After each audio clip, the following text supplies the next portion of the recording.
Hello everybody, welcome to the stream.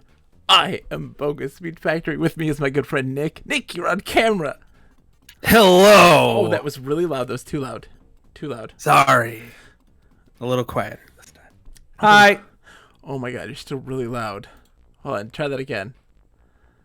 Hi. Oh god, I'm turning you down. You're so loud. Okay. Have you met me in person? This is true.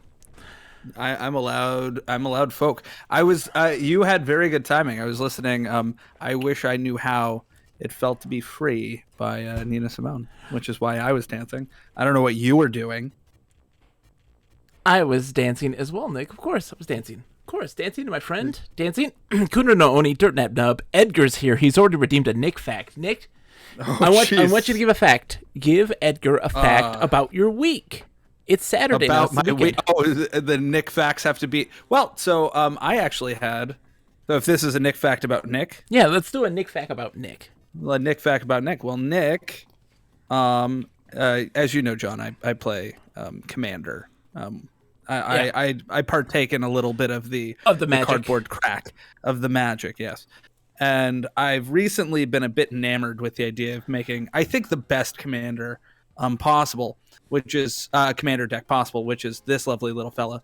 It is a Feldegriff. Look at it. Look at its beauty. It's wow. Is that a hippo with wings? It is a purple hippo with wings. That's beautiful. It's a purple hippo with wings whose primary function is to give your opponent stuff. And mostly stuff that they'd be fine with, that they would be happy with. So I'm making a deck that will mostly benefit my opponents. It's a jolly Commander deck. It's all about the good vibes. It's the wonders of spirit. No, its plan is to drown you in kindness. I see. But I'm very excited to have that. I accidentally sent you a book and then had to purchase myself one. So that happened. Hopefully it wasn't too expensive, Nick. Those books... No, it wasn't. It was fine. It was fine. Because, yeah, we saw a couple of those that were at least within a reasonable price. It was those two. Yeah, just two. It came in perfect condition, by the way. I got one. You got one. That was like brand new condition. It's beautiful. Yeah, I'm sure mine will be ripped and torn. It was legit like pristine. I was like, whoa, this is very nice. Considering the book, considering how old it is, and considering that typically it's considered quite rare. Well, what I find weird about it is that of the three, it's the only one that doesn't is worth jack. Yeah, of the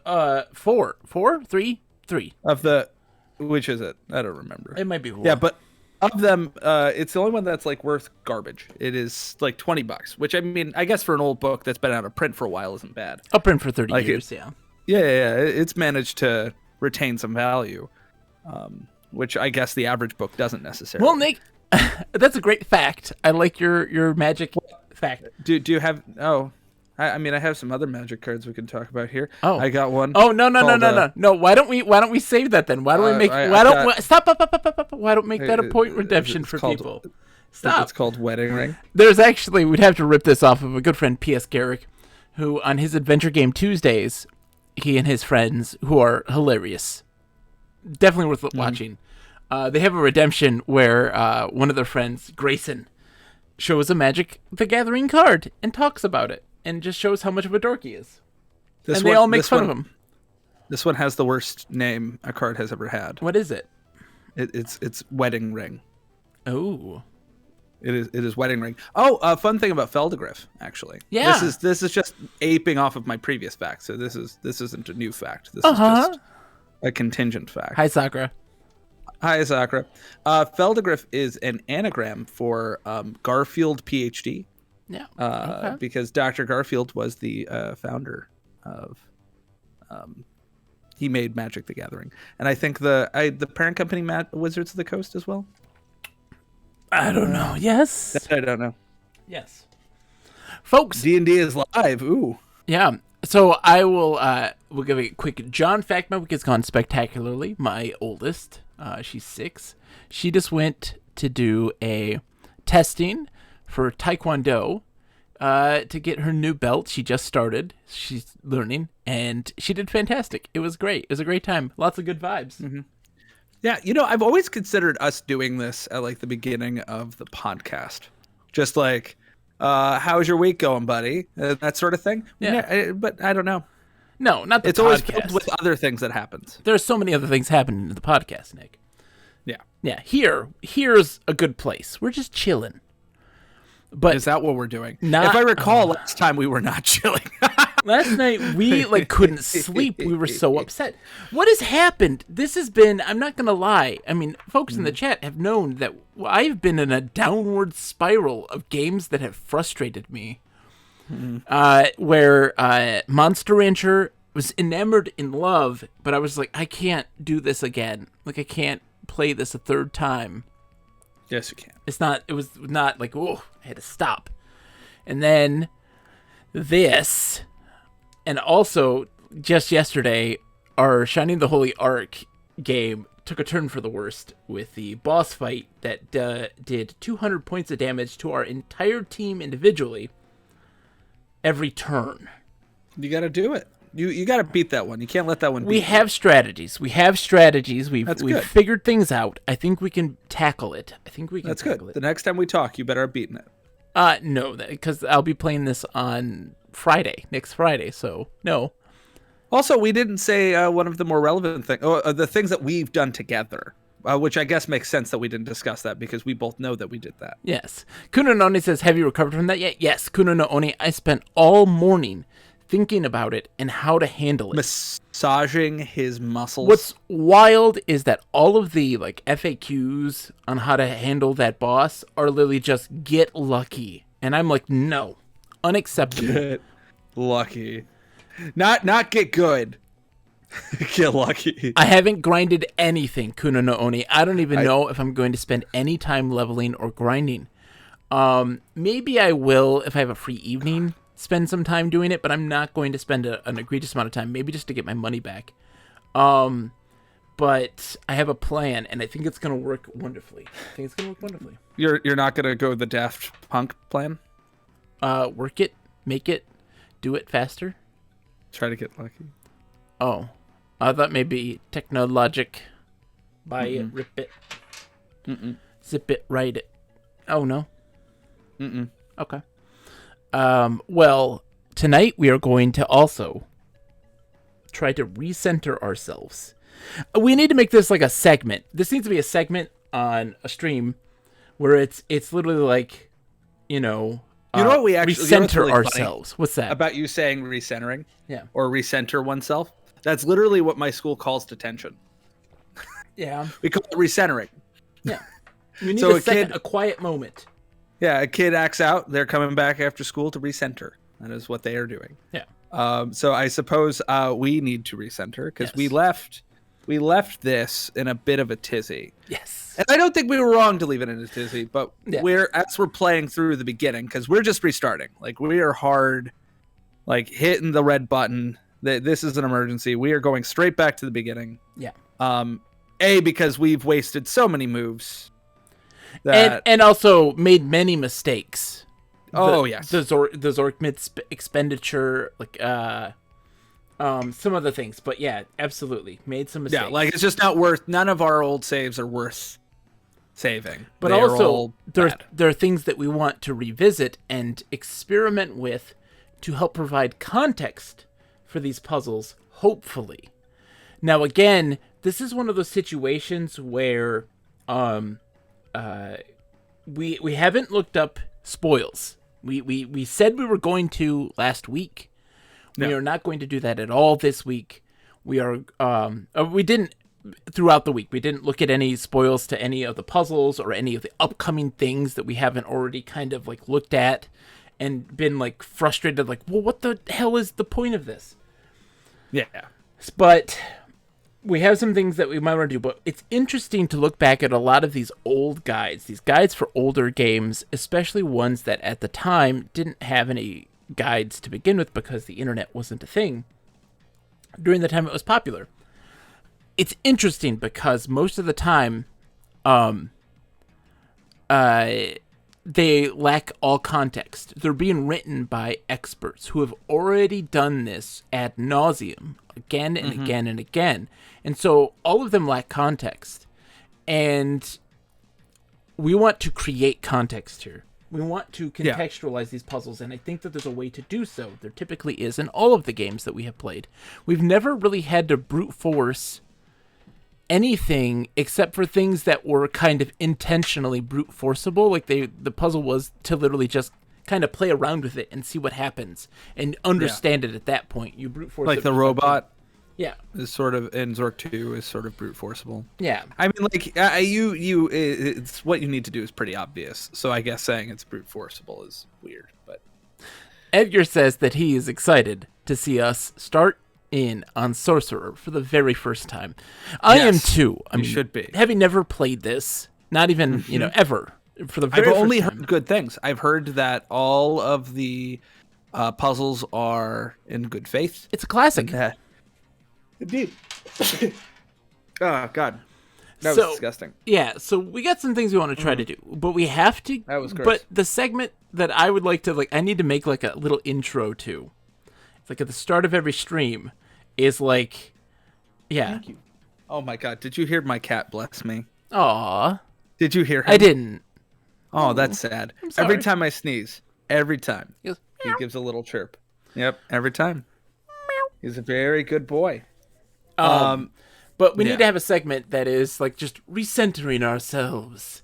And the goal of it is to contextualize what the game wants us to do, approach it now from a completely different angle to try to tune in to what the developer's trying to do and determine whether the fault is with us or if the fault is with the developer. Because I do think a lot of times, Edgar says, I'm also wondering if you're going to burn your map and start a new one. No, Edgar, our map is sound. So far, at least, it is sound. Yeah. It's a wild, zigzaggy map, but it is one I enjoy. Yeah. So with this game, we actually did, especially in the immediate aftermath and then the morning after, yeah. We both were sort of tempted to just say, screw it, look up most of the rest of the puzzles. And just finish it and then move on to something more fun. Yeah. But I mean, there are potentially interesting reasons for why we in particular are having a bad time with this that I think the average person wouldn't, which seems consistent with what I've seen. Because that was sort of the thing that cooled us off a bit, is we looked at other ratings. We didn't listen for spoilers or anything, but I went to Is the whole name "You Are Likely to Be Eaten by a Group" it's podcast? Just eaten by the group. Eaten by a group. Eaten podcast. by the group. Okay. Yeah. I listened to like the first 20 minutes of their podcast just to see what their. Yeah, they have a spoiler fence, and yeah. They have a spoiler fence. We have a spoiler zone. That was actually not a thing I knew. Yeah. before we started, but yeah, I listened to it and I was like legitimately shocked, given that like. When we have encountered games, we pretty much are always anti whatever they say. Not like they're great people. They do a really good job. You should listen to their podcast after you listen but to they ours. have a lot of issues with puzzles and things like this that we didn't have those obstacles.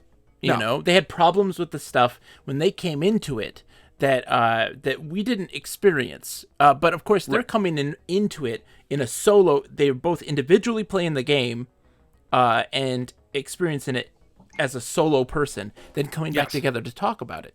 Ours is a communal experience, which also is very different and is very much providing a vastly different experience on how we, ingest these games.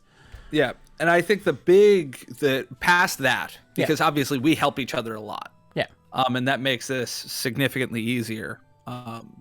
Which I'm not saying that's bad. I think that's good. I don't know if you'd be able to play these by yourself.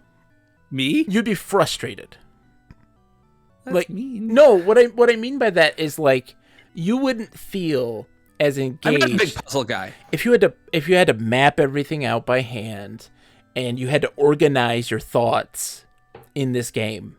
I don't know how you're able to be frank. It's a lifetime of adventure game experience, and it's really weird because I don't have that experience in my day-to-day life, but I do in video games. Like the ability to organize and rationalize thought and sort pick of up on fixate on it, and to pick up developers' intent and dial in. And I am dumbfounded as to how I haven't been able to with this game. I have some theories that we are going to test, but like this was the first Infocom game where I was just like, fuck this game. Yeah, I will say that I think the biggest difference, the most important difference between our podcast and theirs is that we are doing them chronologically. Yeah. And I think that is the thing that is really screwing us. Now, I think this has been coming up for a while. There have been a couple things where we've gotten really hung up because our expectations are so different from somebody who would just be coming in who has no expectations whatsoever, as well as somebody who's played later adventure games. And I think that we are getting screwed because we actually really I personally, and in our suspended episode, which you should listen to, of the Litter Pixel podcast, we talk about how the precision of the decisions that you have to make. You have to use a very specific command with the command with a very specific object to accomplish a task, and if you don't do the right ones, it does not let you do it. It does not work. There isn't a mushiness to the parser for the most part, and we talked about how that was great because it didn't thwart player intent. There was never a point where I said do this with that and then the game did something that I didn't expect it to do. Right? The game did what I thought it would do, and then there was a result from that thing. But there was a very specific issue that we had here that we literally, and I talked to my partner about this, and she said, why didn't you just, let's get to it and we'll talk about that. When we get to that, we'll talk about that specifically. So why don't we try this? Why don't we try this command right out the get-go, Nick? Try wake up, because we know it's a dream now. Oh! What does this say? As you wake up, Frobar. Belbaz. Belbaz is the guy we have to help. Frobar is the person. No, I know, but we never met Frobar before. As you wake up, Frobar sticks his head in the door and invites you shopping. When you return late that evening, you find the guild hall sacked and many fellow enchanters slaughtered. Servants of evil, teeth smeared with blood, fall upon you as well. A menacing voice echoes about the room. Pathetic enchanters, who can save you now? Some days it doesn't pay to wake up. Because he left a note. 0. He left a note, said, I tried to wake you up, but you were, you were out of it. Out of it. And so waking up now. That's a cute little touch. That's a cute touch. Okay, that's restart. A cute little restart. See, I don't mind this death. Wait. Because you only know that posthumously. Yeah, you only know that after you've died, restarted, and then you're like, oh, I might as well just wake up. Yeah. Also, that's really clever of you, John. I never thought to just try to wake up. Well, we're in a dream, and I was like, hey, let's just see if we can do that. It might save us a move. Yeah. So we need to get up. Yep. And go go west. north? West. Yeah. All right, so we we're in the don't need hallway. to pick up the note. Right, because we know what it says. So we go west into his thing. West. Okay. Oh, sorry. Wait. Hold on. Go east.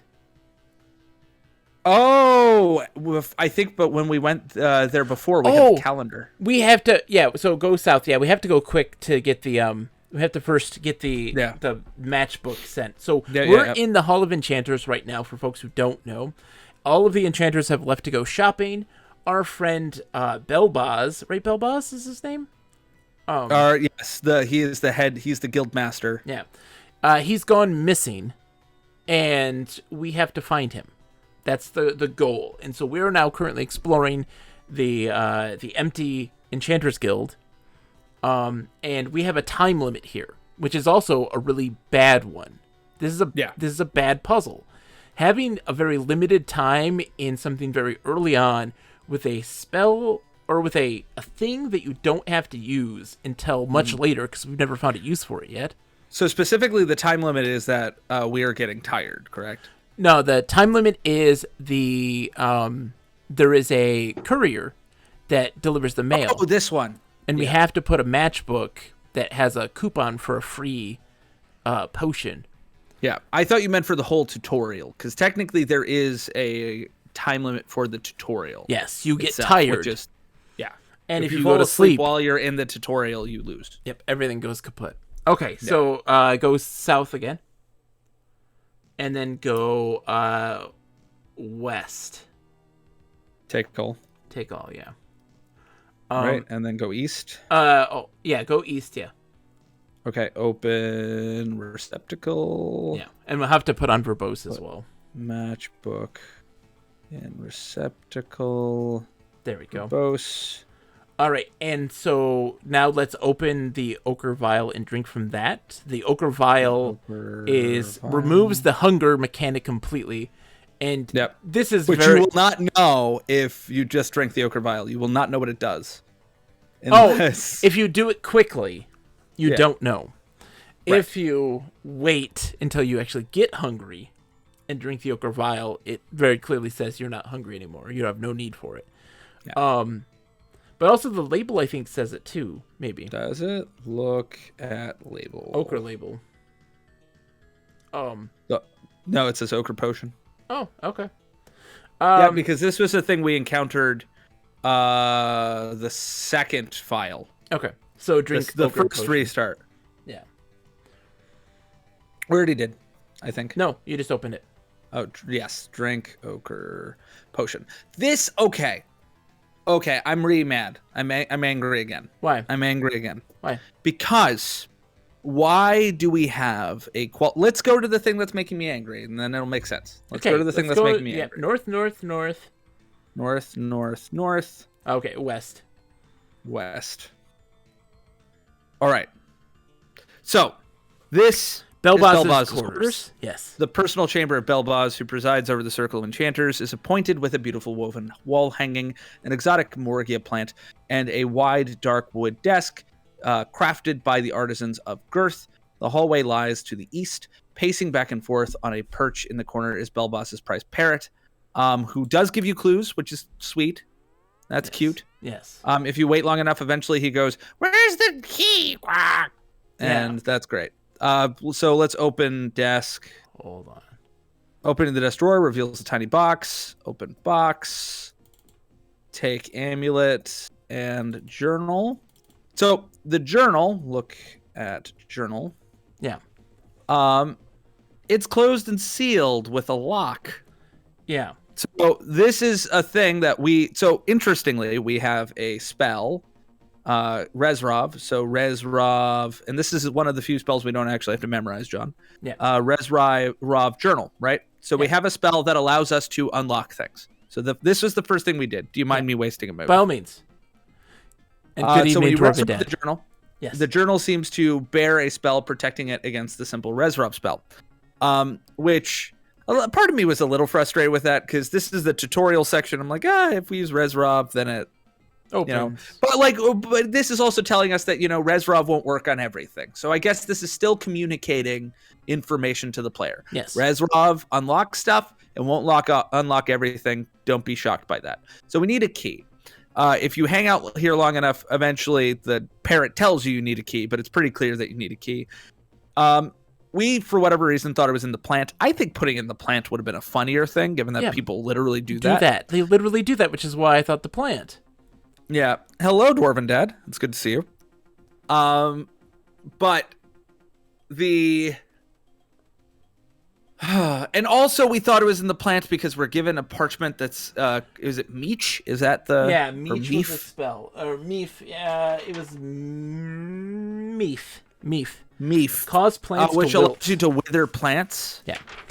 And we withered the Moragia plant, and it didn't do anything. And we know for a fact that that's sort of intentional. Yeah. I don't know why. But anyway, if you lift... Is it lift wall hang? So there's a wall hanging, and if you try to Yes. move the wall hanging, it says it's firmly in place. Right. But it But if also you lift says it says that the wall hanging is held by 2 posts at the top. So you have to lift it, and a key will fall out from behind it and land on the floor. Moving the tapestry, it says you can't do that. But lifting it, it says as you move the tapestry. Got it. So again, we're being very precise. Yeah. Right? We're being very precise. With the Ochre Vial, I could not just drink Ochre Vial. I had to open it. I then had to drink it. And part of that is just You also had to drink complication potion. Ochre potion when you say it. Yeah. Open Ochre Vial, drink Ochre potion. Yeah. So you have to be very precise in order to get what you want, which sometimes is annoying. It requires you typing a lot of stuff. It can be irritating, but at no point do I do anything that is unexpected. Yeah. So let's take key. Right? We have the key. I appreciate that the parrot's name is Polybar. That's cute. Yeah. So we have the key, right? So let's open let's save. Let's save here. Save wasting moves. Okay. So, let's open journal with key, John. Yep. Are you ready? Ready.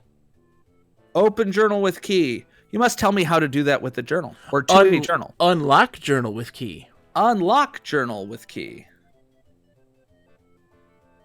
It would take more magic than you've got. So at this point, John and I, if you were here last week, you experienced this. If you weren't, welcome to our nightmare. Welcome. All right, well, this key has nothing to do with this journal. This key has to be set for something else. Mm-hmm. And we have to find some other solution for this journal. We have found a lock and a key, and they do not go together. Because there's been many instances where there has been a door or a chest that has been locked, and we go open chest, and it's like, it's locked. Unlock chest? Unlock it with what? And so unlock chest with key. Mm-hmm. So I'm going to restore here, John. That's fine, Nick. We're going to go back. So the solution to this, which we've decided would be less of a problem if you didn't experience Infocom games the way we have. You're right. Is open journal.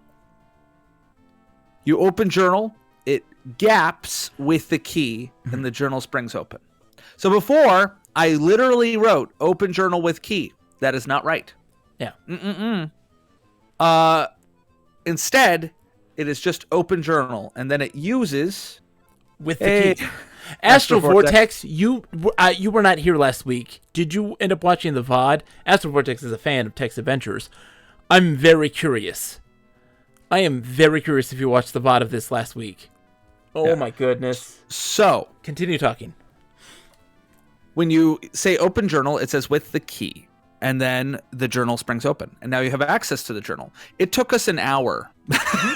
Literally, it took us an hour to solve this puzzle. It took us an hour because we tried to open with the key, open journal with key. We tried to unlock the journal with the key. And at no point did that work. And it told us, in fact, it gave us information. You must tell me how to do that to a journal. How does one open a journal with a key? Lord knows. Yeah.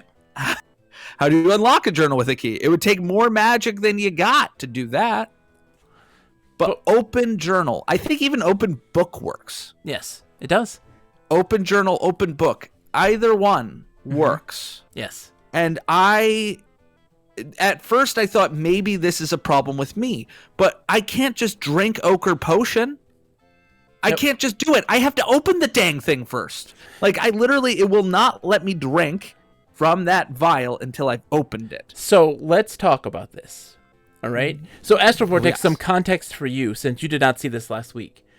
We spent an hour trying to get this journal open and get past the tutorial section, right? Because we've attempted to open the journal originally, it says it's locked and all this stuff. So the game has some tough puzzles, but also silly parser trouble. I think that its puzzles are also fundamentally flawed. We're going to see if the problem's with us or not. So I love Steve Moretsky. We love Planetfall. I've played A Mind Forever Voyaging before. To be frank, though, John, you say we love Steve Moretsky. I've enjoyed Planetfall, and so far that is the only thing he's made that I've liked. I played the Sorcerer games, the spellcasting games. Games. And I love them too, even though they're very racy. I've read 3 books by the man. One of them was meh. That was early Steve Moretsky. And 2 of them were bad. But here's the thing. We haven't found context for any of these puzzles. It's one of those weird situations where he's implemented the Zorkian world, these very disjointed elements all kind of put together in a silly and strange thing, but he also includes a very typical Steve Moretsky thing, which is lots of rooms that kind of just fill and make it seem more real. But the problem is that doesn't work with Zorkian puzzles and the way that Zork behaves. I also don't think they really make it feel more real. The part doesn't make me feel like this world is more fleshed out. It makes it feel as disjointed as the Zork games do. But he's trying to do that to give you activities that aren't necessarily puzzle related to entertain you. And also places that we have gone to. We love Steve Moretsky. Unfortunately, this was written by S. Eric Moretsky. Did you realize that there was something in chat when I started laughing? Yes, I saw it, Gert. And so we've had a lot of frustration with this game because 1, the puzzles don't make a lick of sense. 2, there's so many things that are given the insinuation that are important that are not at all. And so when you have to question, is this a puzzle or not? It fails miserably in our eyes. And this is the first game to truly do that. So one of the things I really liked about Enchanter was that Enchanter was the first fantasy Infocom game that was sort of coherent, medieval themed. It didn't have a lot of weird stuff. Yeah. It took fantasy as it was the castle. That's cool. It was a medieval world with magic. It was cool. Yeah. I really liked that. I liked walking up to the bog and there being a scroll that turns things into newts. That's cool. Yeah. That was cool. Here we are going very Zork 1, Zork 2, which I don't necessarily have an issue with. I like both of those games. Those are both very good games. It's stylistically different from the first game in this series. Yeah. I don't necessarily hold that against it. But if you're going to make filler that is a roller coaster that also are not only I can interact with. Yeah.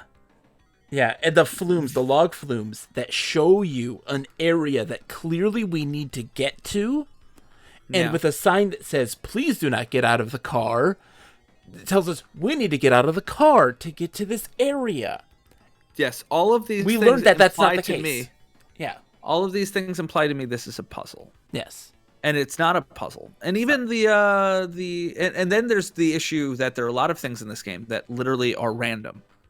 They are procedurally generated. Whether or not you fall to your doom is random, and it's hard to tell whether or not you made a mistake, you made an error, or the game is just being a capricious little jack. Or situations where, is this then a puzzle that we need to solve? And the answer is no. Sakanako's got himself an ochre potion right now.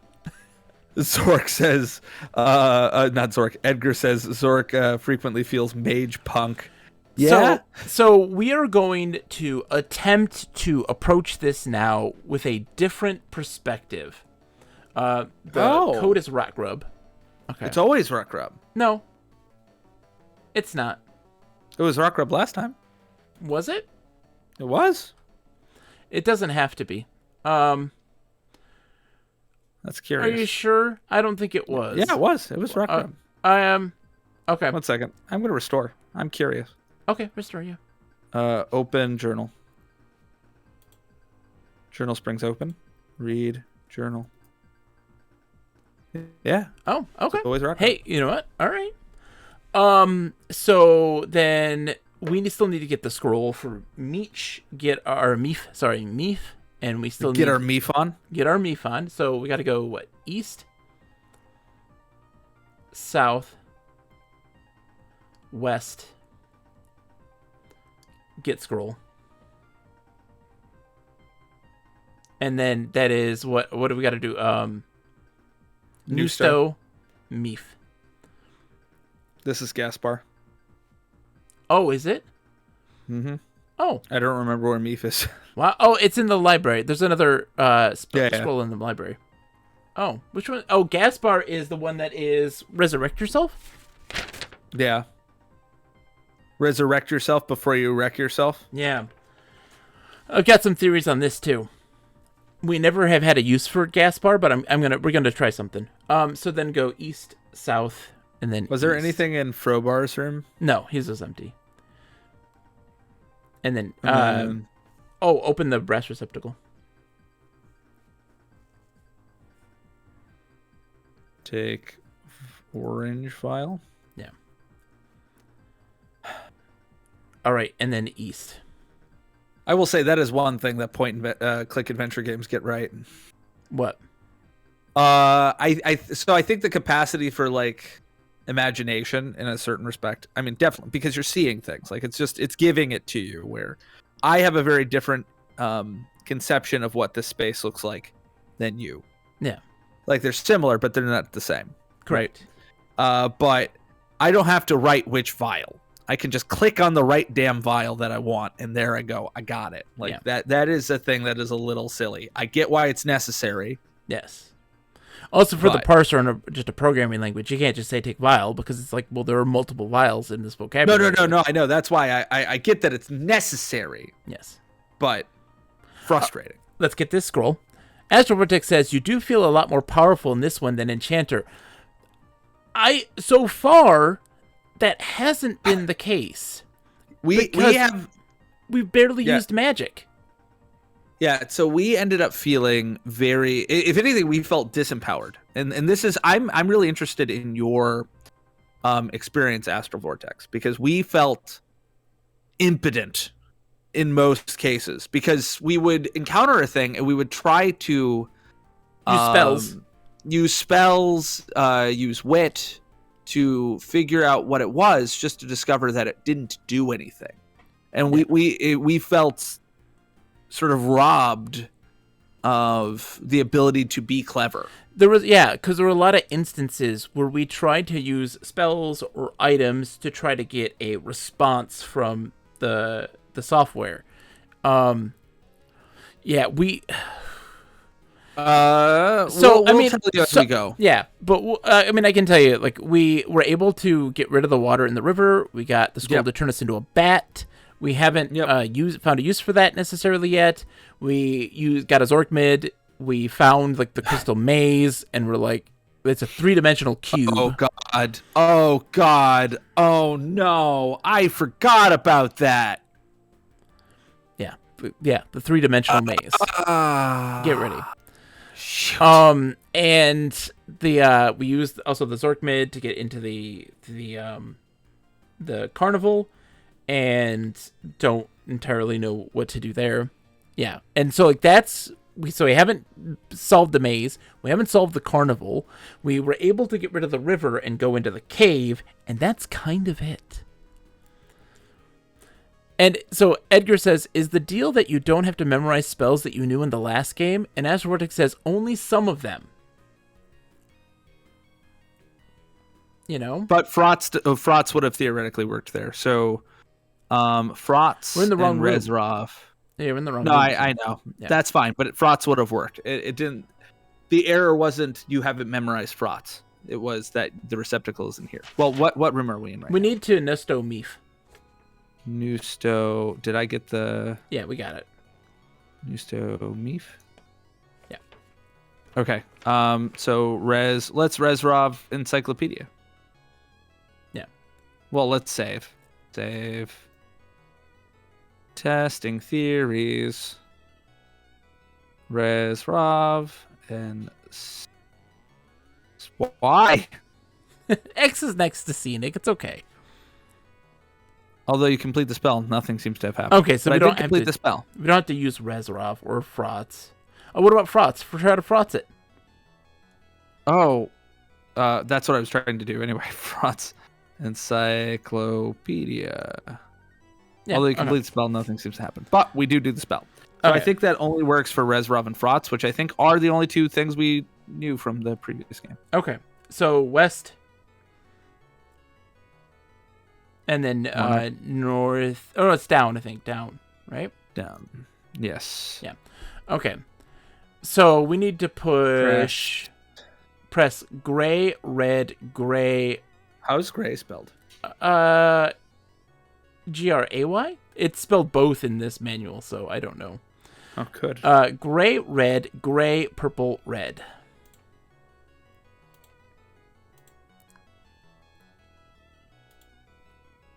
Okay. Good. Get the scroll. Take moldy scroll. We're not forgetting anything, are we? I don't think so. Save here. Just save here. Save. Before In we case leave. before we leave is better. Before we left. Gonna get the tense right. Yeah. All right. And then look at the scroll. I don't remember what the scroll does. Oh, it's aim fizz. It takes us to aim fizz, bell boss. Aim fizz, bell buzz. Well, no. Actually, aim fizz, Moretsky. Is that the right spelling? That's the right one. Yeah. So you appear on a road in a far-off province called Cambridge. As you begin choking on the polluted air, a mugger stabs you in the back with a knife. A moment later, a wild-eyed motorist plows over you. You have died. Unfortunately, you made no provisions for your untimely death. Your score is 75 out of possible 400 in 48 moves. This puts you in the class of Parlor Magician. So yeah, you can... I didn't know that rule, Edgar. My entire life I've struggled with gray as a word. Yeah. Grey, like Earl Grey. But yeah. Restore No, apparently this is a thing we discovered. Yeah. Restore. And then it's that. Yep, before we left. So aim fizz, bell boss. Name fizz, bell boss. All right. So we have to go northeast. Well, let's read this in case there's anyone who hasn't. Yes, please wasn't here. read. So, as you cast the spell, the moldy scroll vanishes. After a momentary dizziness, you realize that your location has changed, although Belboz is not in sight, which makes this the weirdest spell in whatever. It just takes us near him. Yeah. Twisted Forest. You're on a path through a blighted forest. The trees are sickly, and there is no undergrowth at all. One tree here looks climbable. The path, which ends here, continues to the northeast. A hellhound is racing straight towards you. Its open jaws displaying rows of razor-sharp teeth. This is the same text that you see when you start the game. Yep, it's your dream. So northeast gets us out of here. Northeast. Okay, let's go straight to the river. Yeah, that's exactly what I want to do. So we go east, and then northeast. Northeast. There. All right, so Nusto. What's the spell? Nusto. We have to memorize it. Right. Memorize. Do you remember? It is Pulver. Pulver. Okay. Pulver River. Right. The river dries up, leaving only a few puddles between the rocks. Now, this puzzle, I grokked it pretty easily. Yeah. Oh yeah, we actually just did that, Astro Vortex. You missed it. We did that in the very beginning. Yeah, we did. That occurred to John. Yes. I was like, oh, it's a dream. Let's just wake up. It'll save us a thing. It'll save us a turn.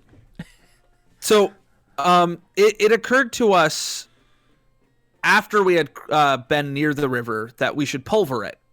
Because we tried to pulver the flume, but the flume didn't work. However, the flume said that it was magically protected, and I was like, well, John. Well, we also tried to pulver the moat. Yes. Well, we did try to pulver the moat, and that did work. It just refilled. And then also the bridge randomly collapsed, thus killing us. Yes. So I was like, we have to pulver the river. That is what that is for. Yeah. So we went to pulver the river, and then we discovered, ooh, hello, Raiders. Retro G-san, how are you, my friend? Welcome, Raiders, one and all. It is a pleasure to have you. We'll wait a second for the welcome ad to the Salt stream. What's that? I said, welcome to the Salt stream. We're going to try to be as not so salty as possible. But we're going to try. Folks, I want to take a second. Shh, listen. Retro G-san is a fantastic streamer. You should watch them. We're still salty, Retro G-san, for sure. Things are going great, Sakura. Retro G-san plays a lot of great retro PC games, a gigantic computer aficionado, real hardware stuff, really fantastic. Playing stuff that you don't see typically on Twitch that you should. And a lover of old PC games. You were on your Dreamcast today. My Dreamcast is on my shelf over there. What did you play on your Dreamcast? Ooh, tell me. I'm gonna predict. You played Silver. I actually don't know. You played Silver. My prediction. Variety things, but ended up on Evolution. Oh, I love that game. Dreamcast died too soon. Seriously. Oh, Evolution's a great game. That's really fun. I really enjoy that one, and its procedurally generated dungeons are actually really enjoyable. I like the combat system, and I always find it funny that people lauded Final Fantasy X for its combat system, and I was like, I ripped it off of Evolution. Good game. I love the Dreamcast a lot, especially for the VMU and the games, the second screen, and taking that with you to play other games and doing little like Tamagotchi stuff, which I love dearly.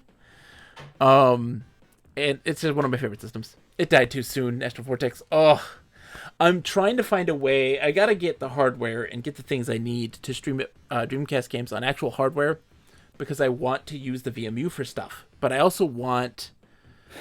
really want an emulator that can allow you to see the VMU. There are some that you can do that, but I'd also like to be able to do VMU games, which none can.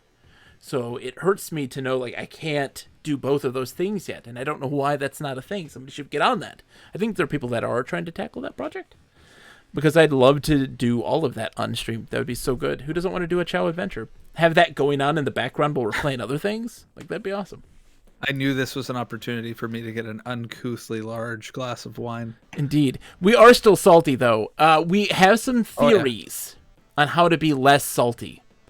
Okay, so I think that our first impression, unless like the end of this game is just mind-boggling, oh boy. Oh boy, and you got the wine. We're starting off great. John, you know I have difficulty saying words. That's true. That's a sober Nick we thing. have you the one reading. Yes. Yes, unless it is amazingly good. Yes. Unless it's amazing.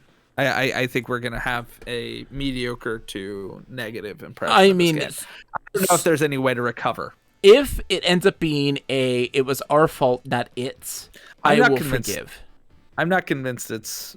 It's possible that it is neither fault, that neither party is at fault, but that we had a negative impression nonetheless. This is currently in my standings worse than The Witness. Yes, which The Witness we hate. We hate.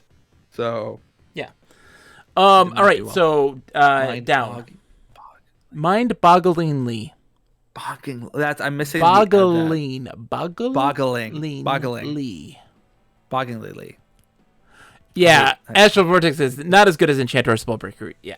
And I don't like to use the word like hate very often. It's just that we have really kind of banged our head on this game a lot and not gotten the feedback that we typically get. We get some sort of feedback from the game, and this is just not giving us any feedback. Yeah. I think it might have been Lip or Edgar or somebody, but somebody stated last week that this game punishes you for trying to interact with it. Yeah. And that is what it felt very much like. Like we just got punished. So, for example, this we had come to the conclusion that we needed to pull for this river, but we had already been by the river once. And if you've been by the river once, there is a non-zero chance that as you approach the river, you will fall into it. It is not guaranteed, but it is a non-zero chance that you will fall into the river. And part of the problem is that we had already experienced an issue with Infidel. Yeah. Where in Infidel, there is a puzzle where if you approach the hole without like a certain series of steps, you will fall in. Yes.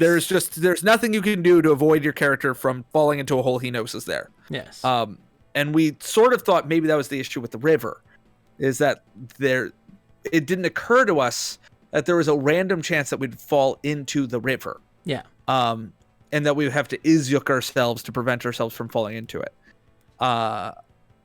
That made us think that pulver wasn't the right answer. Yeah. Because we had received negative feedback. We had been told that the river is a thing that we don't have the tools to interact with yet. It will kill us. Something like that. It will kill us. And that is constantly sort of, as Sakura said, hitting your head on wall after wall and not like getting any, and it not being productive. Yeah. Because that's the thing about like Zork 1 is that there are a lot of walls. There are a lot of things that you hit your head against bloody, but it ends up being productive because you know that everything you're interacting with for the most part is a puzzle. It's also teaching us something about it. When we talk about learning through death and how a lot of people hate that stuff, we typically we're very pro learning through death and learning through failure because I would die and not know why. Yeah, here it's like here's a slot machine. You pulled the lever, you died, and we're like, well, that doesn't. What's the point of that? And then, is that a puzzle or isn't it? No, there's a 1 in 64 chance that it will kill you. Other times, it just won't do anything. And there's a 3 in 64 chance that it'll provide you a Zork mid if you have soft locked yourself. And it's like, that's stupid. Yes, I literally said, John, that has to be. We need 2 Zork mids because we thought we needed 2. Yeah. We need 2 Zork mids. That has to be a puzzle. There's no way that's not a puzzle. Yeah. That's a puzzle. We're making a mistake, and I was wrong. Mm-hmm. It's not a puzzle. It is just an RNG. Yeah. And I don't know if there's space or a lot of space for RNG in puzzles. No. Like there's zero space. I don't know if I were to do a jigsaw puzzle and then like 13% of the pieces that are there aren't a part of the jigsaw puzzle, and I don't know anything else. Like I don't have the image, I have nothing. But they would fit. Mike says, I'm just hopping on now. I was going to say that I hope the game is more fun tonight, and well, we're currently complaining about the last time. We're talking right now. We just started over from scratch. And we are now attempting to experiment with some ideas that we've been throwing around. We haven't even got to those experiments yet. We wanted to do a couple other things here real quick.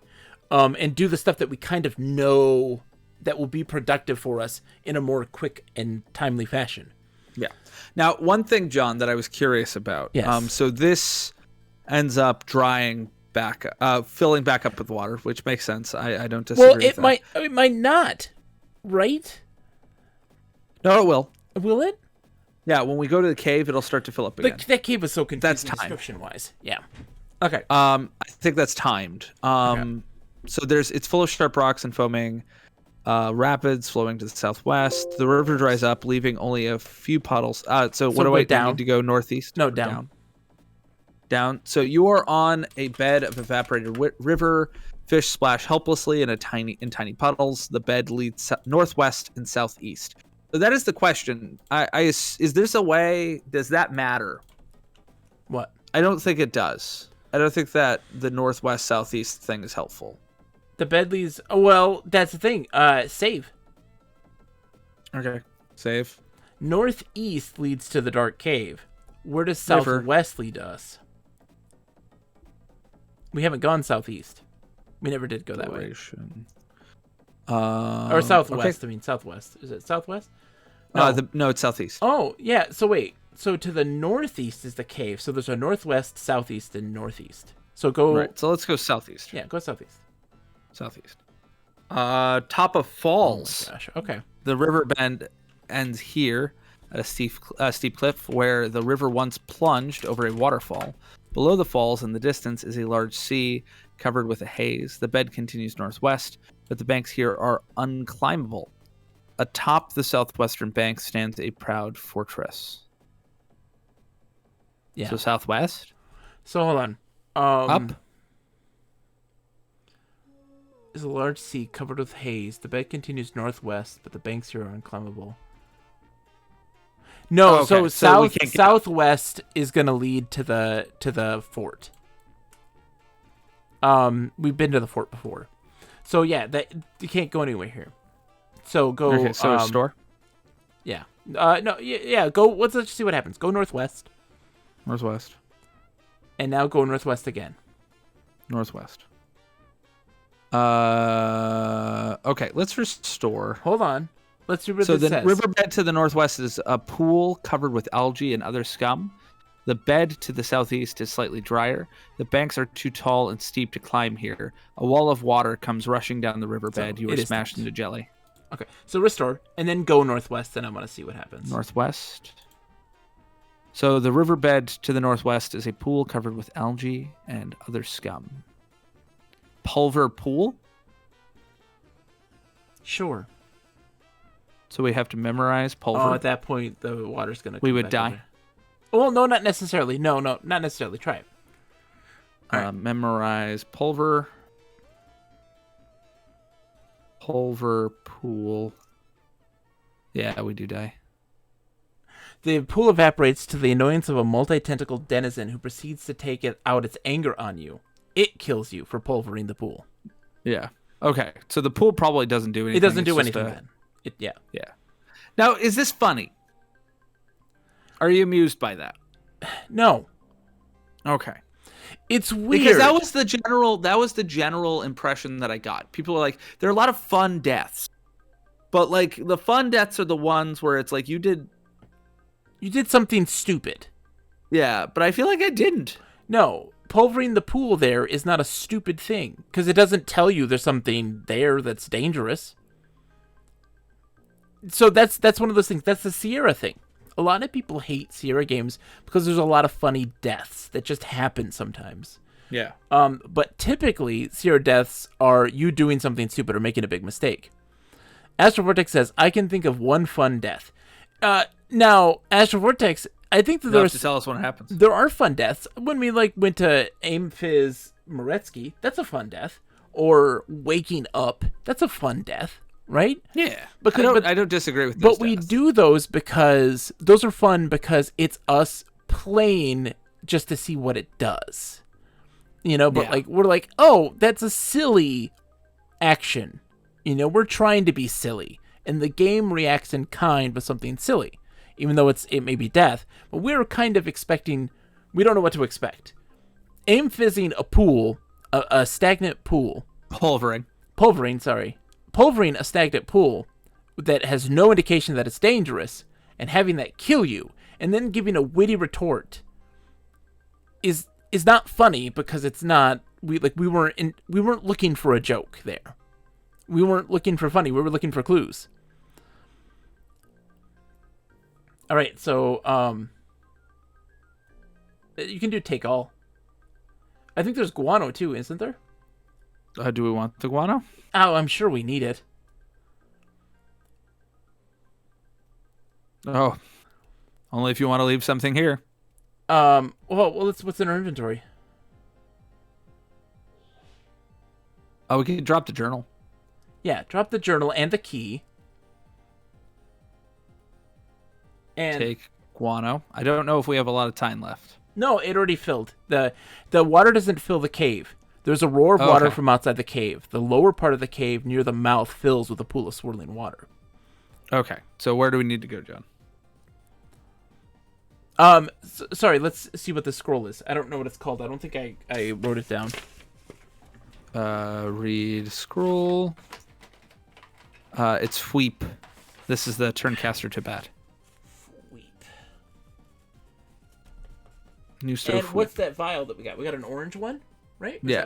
No. It's inventory. Amber. Look at amber vial. Does it have a read amber label? Amber vial? Amber label? Blort potion. Ability to see in dark places. Okay. See in dark places. See, I would have wasted that on the haunted house, and we know the haunted house isn't a puzzle. No, because I guess we don't really know what's dark and what's not. I mean, at that point, Edgar wants to know. That's what we should also do at some point. We need to go to a place that's safe.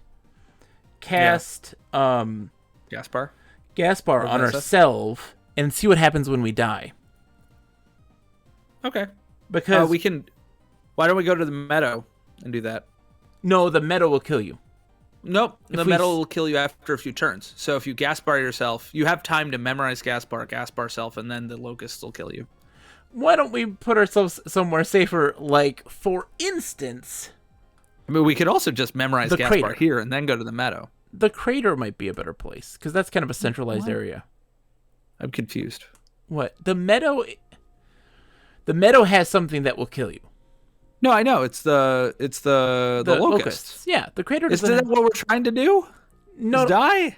No. We want to cast Gaspar somewhere safe. Yeah, we can cast Gaspar here. I don't necessarily think this is the safest place, though. Do you? Yeah. Get guano now. We got to get the guano. You already did. Oh, good. Okay. So, look around again. Let's look here because I want to just make sure everything's what's going on. We left a journal and a key. Dark hole leads downward at the end of the cave. Yeah. Okay. So hold on. I gotta get the map set up here. 1 second. Stagnant pool is northwest of the riverbed. I'm so sad that the moss thing isn't a clue. Isn't a puzzle. The moss hole or the snake portion of the hole. Yeah. Again, things that were like, oh, there might be something there because they talk about how much there is of it. Yeah, but no, if you just stupidly wait there, you'll die. Yeah. I don't even get why it's there. Really, it's not. Okay. It's just there so that you will try to do something and die. That's, I think, the problem. That's the crux of the problem, is that there are things that are there that kill you for trying to do something. Yeah. Like, not even a thing that killed me. Like, it would be one thing if I went in the hole and then I died and then I had to do something to try to get in the hole. Yeah. That's one thing. It's another thing when I get in the hole and it goes, there are snakes. And they're threatening you and you're like, ooh, that's curious. They must be guarding something. I'm going to try to figure out how to get past these snakes. And it's just, they're just there to... Because they're an obstacle. You think they're an obstacle. Yeah, but they're not. They're not. They're not at all. Nope. Not an obstacle. That's weird. Why would that be there? Mm-hmm. Why is that there? What is it doing? It's there to kill you. Other than confusing me. Yeah, it's just... But not even. If you just go straight through, it does nothing. Yeah, but... Yeah, it's weird. There's a lot of... I like Steve Moretsky for his hallways. I don't like Steve Moretsky for his environmental holes either. hallways. His You know. holes are terrible. He's a very old man. Yeah. Okay. Down, Nick. Go down. You want me to go down? Yeah. We're in the pit of bones, John. Yeah, this is ridiculous. Like, this is In the center of the room is a deep pit filled with countless bones, an indication of the brutality of dungeon life. There are exits south and southwest. High above you is a small opening in the ceiling. All right. Up, down. Blink. Okay. So we're in the pit of bones now. All right. So we can go southwest. We can go south to the torture chamber. Okay, let's do that. And then the indigo vial is not. Indigo no, it's not vial. useful. It's not useful. I know, remember? but let's just drink it in case somebody hasn't seen. I guess. Open vial. It says that it is a potion of torture. Open indigo vial. It does, and it tortures us indeed. Drink indigo potion. See, this is part of the reason the open journal thing makes zero sense to me. Because if it is meant to be a sort of improvement Shortcut? of life, Yeah. it does not. Like, why isn't that here? You can't type drink indigo potion, and then it says, after opening the indigo vial, you drink the potion, and then give you the description. It doesn't do that. It says first you'd have to open it, and it's like, Why? why just that one instance? Yeah. Why just there? Where it was honestly the most confusing. Yes. Read the description. Read the description, Nick. Let's just keep the moving. description of this indigo potion, which we really hoped we could use in a puzzle. The potion tastes like a combination of anchovies, prune juice, and garlic powder. As you finish swallowing the potion, a well-muscled troll saunters in and straps you to a torture device. He whacks your head with a wooden 2x4, grunting, "You are playing Sorcerer." It was written by S. Eric Moretsky. You will have fun and enjoy yourself. He repeats this action 999 more times, then vanishes without a trace. I will say, it would be hilarious if the moves were... Oh, 999 now? Yeah. That'd be funny. Or whatever your moves were plus 999. Yeah, that'd be funny. Yeah, I'd be amused. We used that potion when we were so frustrated.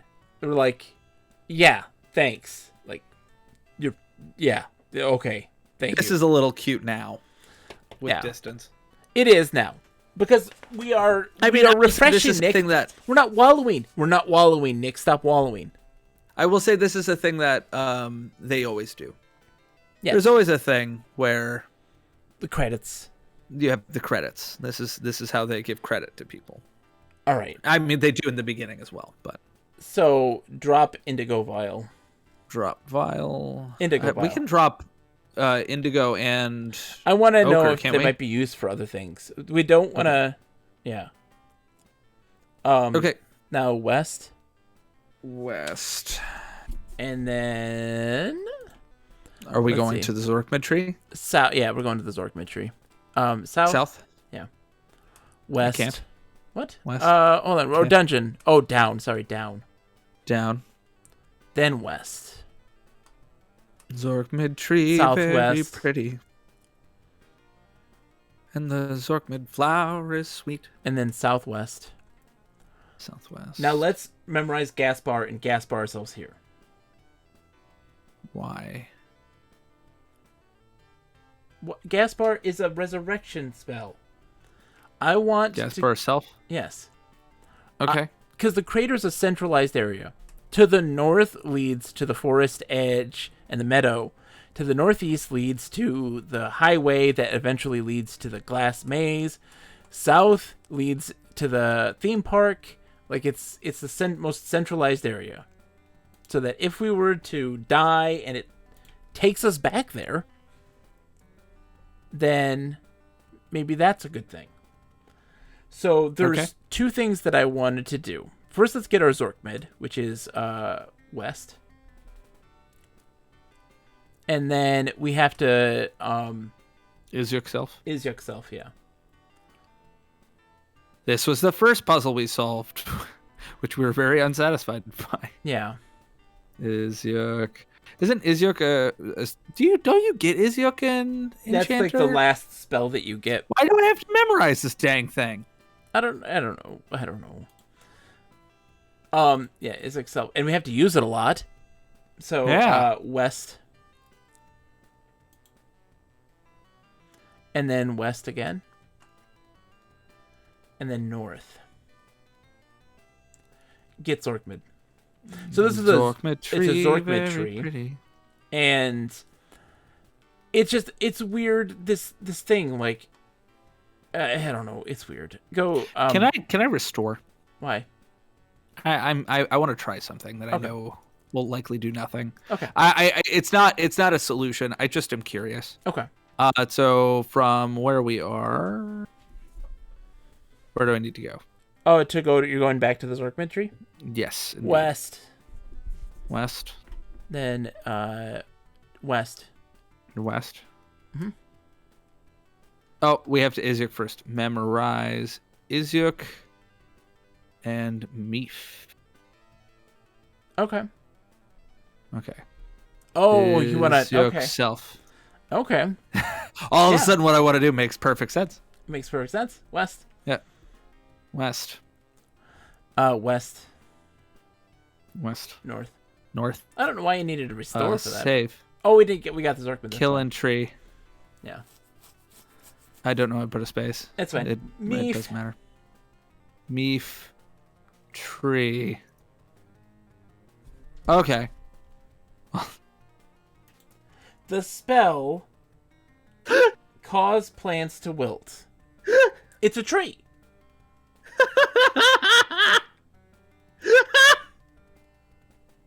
It's a plant. Oh, God.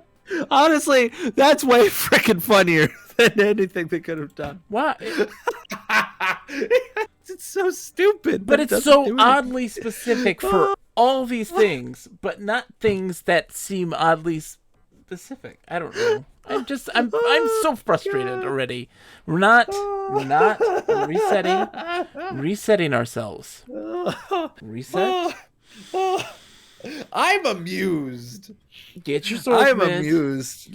Why is that amusing? What's funny about that? Because it's just absurd that you would give me this spell and you would give me a tree and it wouldn't do anything. So the logic is that it is an illusion. It's not actually a plant. No, it's a magical thing. Well, it says, I guess it was an illusion. But In why parentheses. is the tree holding a Zorkmid? Zorkmid tree, John. I don't. Very pretty. I And the Zorkmid flower okay. is sweet. South. But the fruit of the poor Zorkmid is impossible to eat. Okay, south. Have you ever tried to eat a Zorkmid? Yes. Yes. It's quite tasty. It's not. It's quite tasty. That's the point of the song. Oh. East. You're not having it. Yuck. You got it. Is yuck. Memorize is Yuck. Memorize the is yuck so that you can fly. Memorize is yuck because Sorcerer is yuck. Remember so I found it very funny. I don't even remember when it was last time we played, but we were playing and we had to save and we both went, why Steve? Why Which for Steve? you It's is a six especially out of character. Yes. Because you hate it when the saves make no sense. Yeah. But I was typing it and saying it and you said it at the same time. It was beautiful. Why Steve? Beautiful. Why Steve? Why? Why, Steve? Why? So east? East.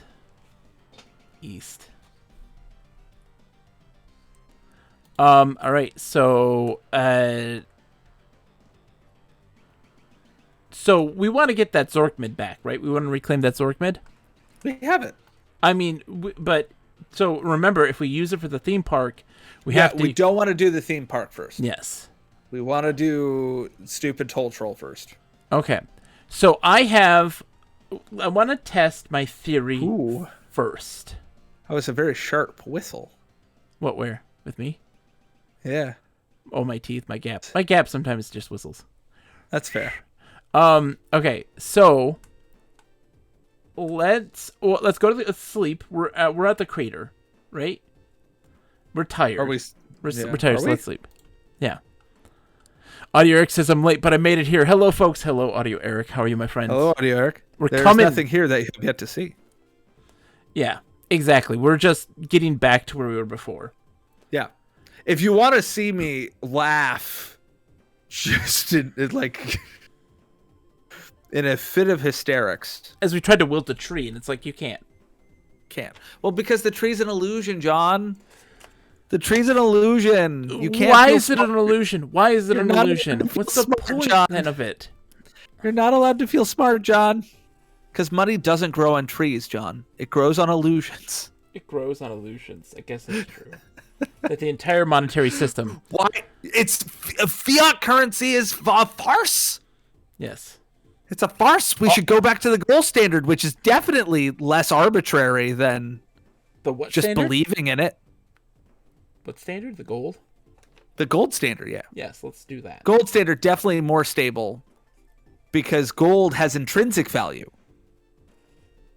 Where the strength and might of the US government does not. Yes. But now, Nick, we have the strength and might of the blockchain, Nick. I mean, come on. Hey, dude, it's connected to something that is intrinsically valuable. At least the blockchain requires work and effort and energy, brah. No, Brah? No, brah. No, brah. Brah. That's a brawless. That's a brawless statement. It's a strapless brah. Okay. That's strapless, bra. We've already lost our minds. All right. Whee! Okay. So Where are we going? Are we going to cube time? Is it cube time? I think no. I'm in the mood for cubes. No, save first. I want to test something first. Okay. You don't want a cube? I want to test something first. You don't want a cube, John? So we'll go to the cube. We'll go to the cube, Okay. Nick. Okay. I want Okay. a cube, John.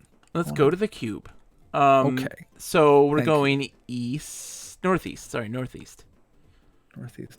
Congrats on the high score on the Atari Vault Centipede, John. Not John, Astro Vortex. Hey, GG. I have a friend named James, John, and I talk to you so often that I keep calling him John. Yeah. I've called Lip Nick a couple times. Yeah. It's a problem. Anyway. Hi, Nick. All right, so Hi, John. we went northeast. Now we go northeast, then east. Apologies for not paying The any east. attention to directions. It's I'm fine. just depending strictly on you. Perfect. All right, so I need you to Wait. no. Gas bar? No. I need you to Veza self. Veza self. Okay, memorize. Veza. Memorize Veza. Veza self. You see a heated debate among the guild masters of the land in the ancient guild hall at Borfi. A moment later, the vision fades. I think it's Polybar. Veza is Polybar. No, it's view the future. No. Do you not know what I mean by Polybar? That's the parrot. It's the parrot. Yeah. The parrot says things that... So Veza will always tell you something that's in the future. It won't always be helpful. And it won't always... most often it won't be relevant to where you are. We're going to Veza ourselves a lot. Okay. That's fine. But because- do you see what I'm saying? Yeah, I And know. that, this doesn't help us here. I want Veza to give me clues. I want Veza... Because in the past, Veza said that we were in in that fortress, right? Where it has the flag and everything. Yeah. And then we found that fortress. Yeah, but it didn't... It's got to be a point to the fortress. We don't know what it is yet. That's true. We'll have to go back there at some point. I don't disagree. Yeah. But the Veza just told us that there is a fortress there. Yeah. That we will see. We will see that in the future. Mm-hmm. So I think on occasion, Veza will show us something that is potentially helpful. Okay. But I don't know if I think it's random. I think it is a percentile chance that it tells you something. I think everything that Veza does is something that will happen in the game, but I think it's randomly generated what it tells you. Really? So, like, if we memorize Veza now, I think it'll tell us something different. Okay, Veza self. You see a small room with a slanted room covered with black dust. The room is bathed in orange light. A moment later, the vision fades. Yeah, but how's it going, Praise? It's good to see you, my friend. And Hello, Earl of Chester. Princess. Earl's here as well, by the way. Oh, Earl is... Oh, my God, so many people. So Do many we people. want to play... We have yet to play We haven't sounded the trumpets. the horns. Forgive me, Earl, for my late announcement. Ready? Hold on.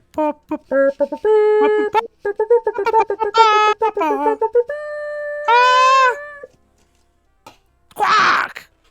Okay. Sakura also says, speaking of trees, in D&D we encountered an ent and needed a branch. The DM said, Love ants. what do you say to convince the tree to give you wood? Pauses. Oh, fuck. You want wood from the tree? All right. So Veza doesn't do what I want it to do, so I'm mad at the game. All right. So wake the dude. I'm not necessarily mad at the game. Yeah, I'm mad at the game because it didn't contextualize. It didn't contextualize the puzzles that we experience. Yeah. I mean, like, the thing that I am mad at is that the game gives us... So I think the spells are sort of like the rooms, John. Yeah. Do you know what I mean? Yeah. The spells are like the rooms, like from a verisimilitude perspective. Mm-hmm. As a high-level enchanter, I would not all the things I know in my brain or in my spell book are going to be useful for my day-to-day life. Yeah. So I think that it's a verisimilitude versus puzzle-solving thing, and not every spell we're going to get is going to, or have even, is going to be useful. Okay. A part of me is going to bet that Rezrov never applies. I really believe that Rezrov's not going to be useful at all. So that's the thing. There's an interesting balance problem that Steve Moretsky is dealing with here, which is to what extent do we try to make a narrative that is filled out, that has depth, that has some sense of reality, versus one that is strictly just puzzles. And Zork is very puzzle heavy. Not always good puzzles. It's time. Not always sensible puzzles, but like pretty much everything's a puzzle.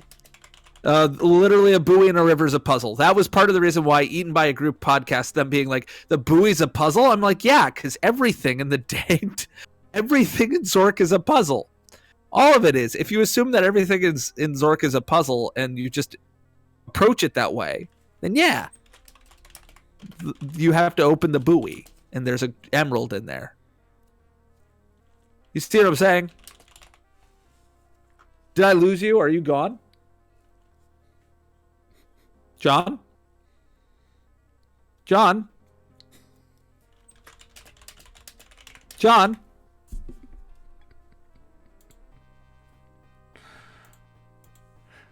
To view the future, to give context for our time, why does this spell suck?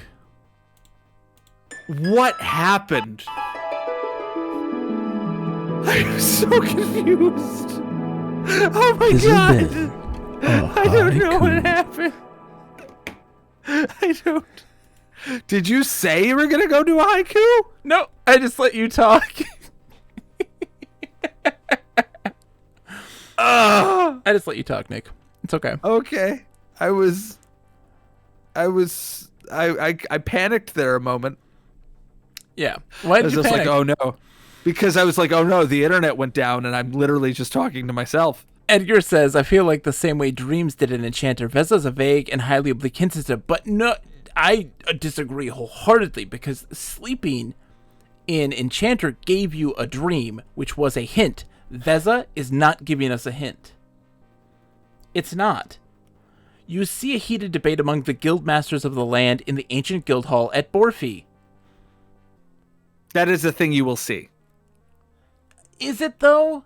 I don't agree. No, yes, it is. I'm confident that is a thing we will see at some point in the game, because I'm pretty sure we've seen the slanted roof room. I can't remember exactly when, but they are things you will see in the game.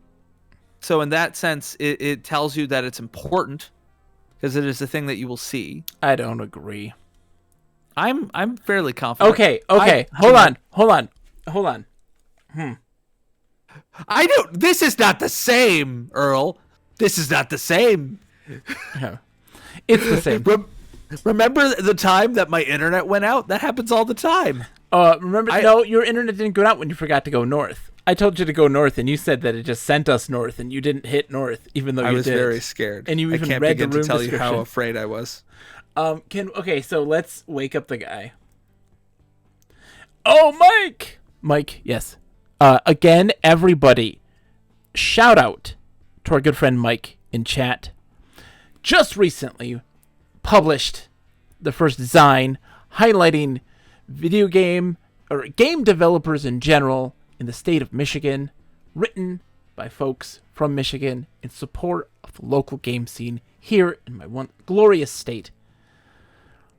You need to check it out on itch.io, which is locally sourced Michigan, or locally sourced MI, I think is what it is. Check it out, Mike. You can always. It legitimately has, I think, one of the best covers I've seen of anything. I love the little fish. It's fantastic. The little game fish are amazing. Excuse me, Streamlabs. I'm not streaming. And if I were not having to read arguably one of the worst books I've ever read, I would have already read the zine. What book are you reading right now? Do you not remember, John, what I had to read? What we just recorded? Doom? We just recorded. Doom. The book's terrible. It's real bad. There's some things I learned, though, that make me want to read the rest of that series now, like, desperately. Mm-hmm. Hopefully with our... Did I say Zine? Did I say you did Zine? say Zine. I always say Zine. It's Zine. I know. I know, Mike. English is silly. I also wrote an article in it talking about our experiences here. And the idea of communal gaming. It's a good article. We read about the Freds. Yes, Sakura. Oh, gosh. Yeah. There's also lots of Mormons, apparently. There's a major role in this. I'm very excited to hear about the Mormons. It's pronounced Z-I-N-E. Thank you for spelling it. I had a Zune. Zune is fantastic. I wish we brought back the Zune. Let's bring back Really? Yeah. I would not have thought you were of that opinion. Pourquoi? The Zune is great. Why would it be bad? What was bad about it? I mean, it wasn't bad. It allowed music sharing amongst other Zunes. It was a great way to connect with people in your immediate vicinity and share music in a fantastic and delightful way. In a way that was novel. Zune was great. But you ended up with a bad taste in your mouth when it ultimately is no longer supported by anything. Also, major shout out then. Let's pour one out for Stadia. Stadia is now officially... Dead. Yeah, they are putting it now on pretty much life support only, and they're not doing anything else with Stadia. Stadia is dead. Rip. We knew it was coming. I feel like Windows, something that really sucks about Microsoft products is often that they're good, but they do things that I don't know. It's just Stadia seemed like a hot mess. To talk about Stadia, yeah, they're licensing out the technology to other companies. They will not be doing anything else with the service, and are they at least going to keep the servers open so that folks who purchase games and things are able to use currently them? Yes, but it is unknown. That will probably not be the case eventually. Isn't Google notorious for just killing things that they... Yes. Okay. Absolutely. And so that's the issue with that, is that why would I ever invest anything in Google from a video gamer, like from a consumer side of things? Why would I ever purchase a Google product if there is a non-zero chance that at some point in the future, Google will get fed up and stop supporting it? So we knew this when Stadia came out, and that's part of the problem with Stadia. is that one, its pricing structure is absolutely foobar. It was the worst pricing structure ever. And two, we all knew that it was going to eventually just stop working. It was going to be gone. Like, it's going to just eventually end. You had to pay a monthly fee. You had to buy a special controller. Yeah. And you had to pay full price for the games that you will never have any ownership of, not even like on a digital aspect. It's never on your computer at any point. And there's nothing especially great about any of the things that you do have to purchase. Yeah. There's nothing great about them. So one of the things actually that's interesting, John. Yeah. Hey, Hash, how you doing? Yes. It was something that's interesting about Microsoft's purchase of Blizzard, which came up in the chat. Does that open us up to do the thing that we were going to do forever ago? What's that? We very behind the scenes. We didn't say anything. We were going to read the Diablo novels. Oh yeah. When Diablo was coming out, and that was around exactly the same time that California rightfully went after Activision for its abuse and its abuse of especially of especially its female employees. Yes. So now Microsoft, I mean, I'm sure some of the people in Activision are still crappy, but whenever we do it, because I know we're going to do the Diablo book eventually. At some point. We have to see how they shape up. So we'll see. We'll see. But even if they don't shape up, I think there's an interesting conversation that we can have during a review of that book of how do you interact with media that is where buying things from that media company, supporting that company, potentially supports bad actors. I think that's an interesting conversation. The book I got was not it was a used book, so they didn't make an ounce of money off of me. Yes, this is true. But that's how I've got around a lot of also promoting the game, though. It's also promoting the game. Yeah, well, that's why we decided to not do it. Yeah. Yeah. And often with books, that is how I get around giving money to people that I think are problematic, even if their art is interesting. All of the Orson Card books I purchased are used. So the money goes to a nice used bookstore, but not into his pocket. And that is my preference. Yeah. All right, Nick, we got to catch up on some things. Mike says, by the way, that the cover artist for the zine is OMGP, Dr. OMGP on Twitter. They're great and worth checking out if you like pixel art. Fantastic. Ocho Jisan says that the fatal flaw with the Zune sharing is that it required other people to own Zunes. I know. I wish that was the big problem. They wanted people to buy Zunes. That's why. But I still love that. I love Street Pass and the 3DS. I still have my Zune somewhere in this place. I want to get a Zune, Nick, then, so that we can meet each other and share music. So, yeah. Audio Eric's hanging out for the Steam Deck later this month. So, I'm curious how it's going to go, because they're talking about a portion of games not being compatible with it, and I'm curious to know what ones and why. Are we talking about the weird trash ones? What was it, the game that was really an up-and-comer, quote-unquote. It was I Want to Have Sex with Hitler, which was a game. There was a game on Steam that's about trying to date Hitler or something. I don't even know what it's about. Are you playing Ava Braun? I don't know. I want to know. I need more context. I actually to assess whether or not this is because there are games that are legitimately obviously it's bad. Good games, and Steam's no, the content's inappropriate, and yet that game exists. I mean, whenever algorithms are the things that are making decisions, it's rarely great. Yeah. Kuno Nooni says that we should have a podcast, John, because we have a great rapport. Yeah, I don't disagree. It's called Sex with Hitler, is what it's called. It is actually called Sex with Hitler. A sitcom? I don't know. Oh no, that was Honey, I'm Home. Yeah, Heil That's Honey. That's what it was called. Heil Honey. Yeah, was what it was called. That was an actual sitcom in the 80s. But it had, I think, literally just one episode and then got immediately and rightfully murdered. Retro G-Sun says, I would totally do a music discovery stream. So many obscure artists or deep tracks I love. And, like, if DMCA me, like, Retro G-Sun, I don't know. I mean, Discord is a great way for that. What does Bob think of algorithms? Bob loves algorithms as long as it provides a wonderful, world of underwater sea animal documentaries, because he misses his family. My opinion of algorithms is they are only as good as the people who make them. Yeah. So Nick, should we play this game? And we have gone off the rails.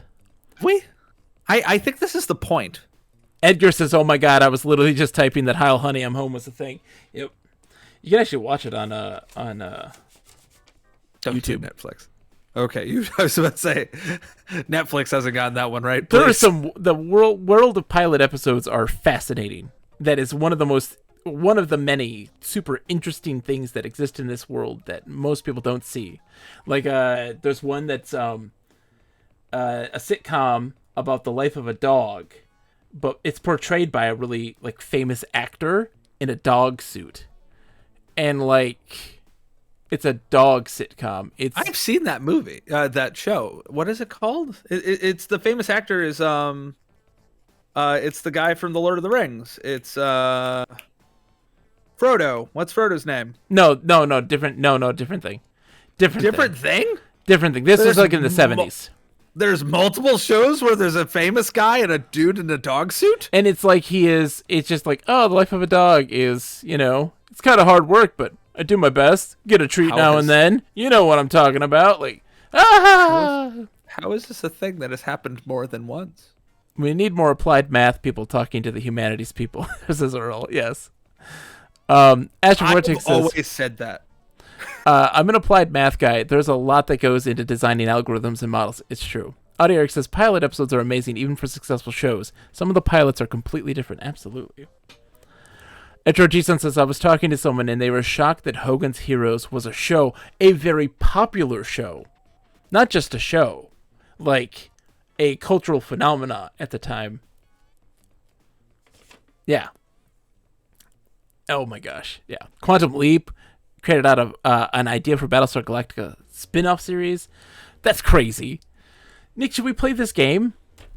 Should we? I don't know. I was having fun vibing with chat. I know. We're just vibing today. It's just a vibe day. Honestly, I feel significantly better than I did last week. So this is the prep. This is a nice warm-up to subjugate ourselves to a three-dimensional maze.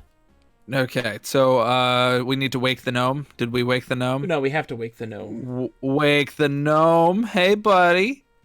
Give gnome Zorkmid. He wants a Zorkmid. I do appreciate that we now... okay, so what do we need to do now? So the gnome pockets. Search gnome. Search gnome. I hate that. Yeah. That's dumb. Don't get all down now, Nick. We're talking good things. Let's just keep going. Do you disagree with me that that is too easy? Yeah. That's too easy. You give it to him, and then like you immediately just search him and take it back. Yeah. That's. So what is? I have a question for you, Nick. What is more? What path is more frustrating? Giving the Zorkmid to the gnome, letting him take it, put it in his pocket, fall asleep, and then you take it from him. Or using the Zorkmid for the theme park, going to the slot machine, pulling the lever, and doing so until you get a Zorkmid. Well, no, I think both cases is... so I want this to be a puzzle, which maybe this is technically. Is it, and that, like, if you don't think to search the gnome, then you don't get the Zorkmid back. But it does very clearly indicate to you that he's asleep again, right? Yes. To be fair, it didn't occur to us that we could do this. So... yeah, like, I try to think about... different strokes for different folks. But for me... yeah. Like, giving him a Zorkmid and then immediately taking it back again. Why is he here? Yeah. What is the point? And also, I'm really curious. If I go back and then walk forward, will he do anything? No. You paid the toll. Earl says at least the gnome is still alive. Edgar says this is like the Great Underground Empire version of beating up a hooker in GTA to get your money back. It doesn't make sense. It doesn't make sense. It doesn't make sense. At least you have to beat her up to get your money back. You have to do something. You have to do something. All I did was go, well, that's mine again. Yeah, it's just not a puzzle. Because it doesn't give you the concept that that's something you can do. It's not even... it's not... It's you just... don't get feedback that that's a thing you can do. Why? So I need to wake... Why do I need to wake him up to get through this? But that's the thing, if Retro he is OG so Son. Suddenly asleep that I can just rifle through his clothes and take his things. Retro OG Son says, it makes Infocom sense. You have to think weird, but we have played 10 other Infocom games where we've never had a situation like this. I wouldn't even say this is weird. It's just pointless. Yeah, but there's no... Like, it would be one thing if you gave it to him and then, like, you had to do some... You had to get something or do a series of actions that then got the Zorkmid back. Yeah. Right? Yeah. That's one thing. It's something very different when you just give it to him and then take it back. Yeah. Why did I give it to him? It's a Froboz's Magic Toll Gate. Only the gnome has the power to open it. But then you have to take it back. And like it doesn't make any stupid sense. Let's do the maze. Let's just do the maze. Let's do the maze. We gotta... Okay, before we do the maze, can we show another thing that is disappointing? Yes, go east. East. South. So wait, nope, we're at something that's disappointing right now. Yeah, Outside store. A store lies to the south from this section of the east-west road. There is a sign over the entrance. Read sign. Zeke's Appliance Store, official outlet for all Froboz's magic appliances. Do you want to go in the store, John? Let's go into the store. This is... Let's save. Wasting time. So what would the word be? In? Let's just go south. Right, in works too. This is an appliance store, apparently abandoned. The entrance lies to the north. There's a floor waxer here. Well, we can't buy all the things. Earl, were you here for this part? Yeah, here's a floor Retro, waxer. OG Son, were you here last week for this? Yeah, here's a floor waxer. There's a floor waxer here. Do you know what this floor waxer does? Nothing. It does nothing. It's just here. Why is there a outside storeroom? Why is there a store? Why is there a floor waxer? It doesn't do anything. Yeah, no, it does nothing. So what? We looked it up. It does nothing. It does nothing. It serves no purpose. Yes. For sure. 100% confident. Infocom itself says it does nothing. Yep. We looked at the Invisiclues. So take floor waxer. Yeah. Look at it. The load is too heavy. Well, Turn hold on. Floor waxer on. It'll polish the floor. Go west. Open door. Go south. So Edgar says, throw slushy on gnome. Wait. Go west. Open door. Go south. Open washing machine. Take jacket. Look in pocket. Take Zorkman. I sort of would prefer that. Yeah, Earl's like, see it polish the floor. Retro G-Son, this was written by Steve Moretsky. This is his second game after Planetfall. Can we push floor waxer out? No. Yeah. Just out. We don't need it. It doesn't do anything. S. Eric Moretsky, yeah, as it says. That's so like it's wild. It's wild. Like, okay, why have the outside storeroom? Why have the store room? Why have any of that? It doesn't. And this is what we were talking about before, John. It is that balance. He wants to people the world with things, but this is and not make even the world feel more worldly. But this isn't even a filler that gives you a sense of the world, because the description is there's an appliance store, apparently abandoned. The entrance lies to the north. I feel like it would be something if he said there's an appliance store. You walk in, it's like you walk in and there's this ransacked appliance store. Clearly everything is like, and there's nothing of value here for you. Like if it just said it. Yes. If it just said it, there is nothing that you can use. It's like, okay, cool. This is just here so that I can experience it and then leave. Yeah.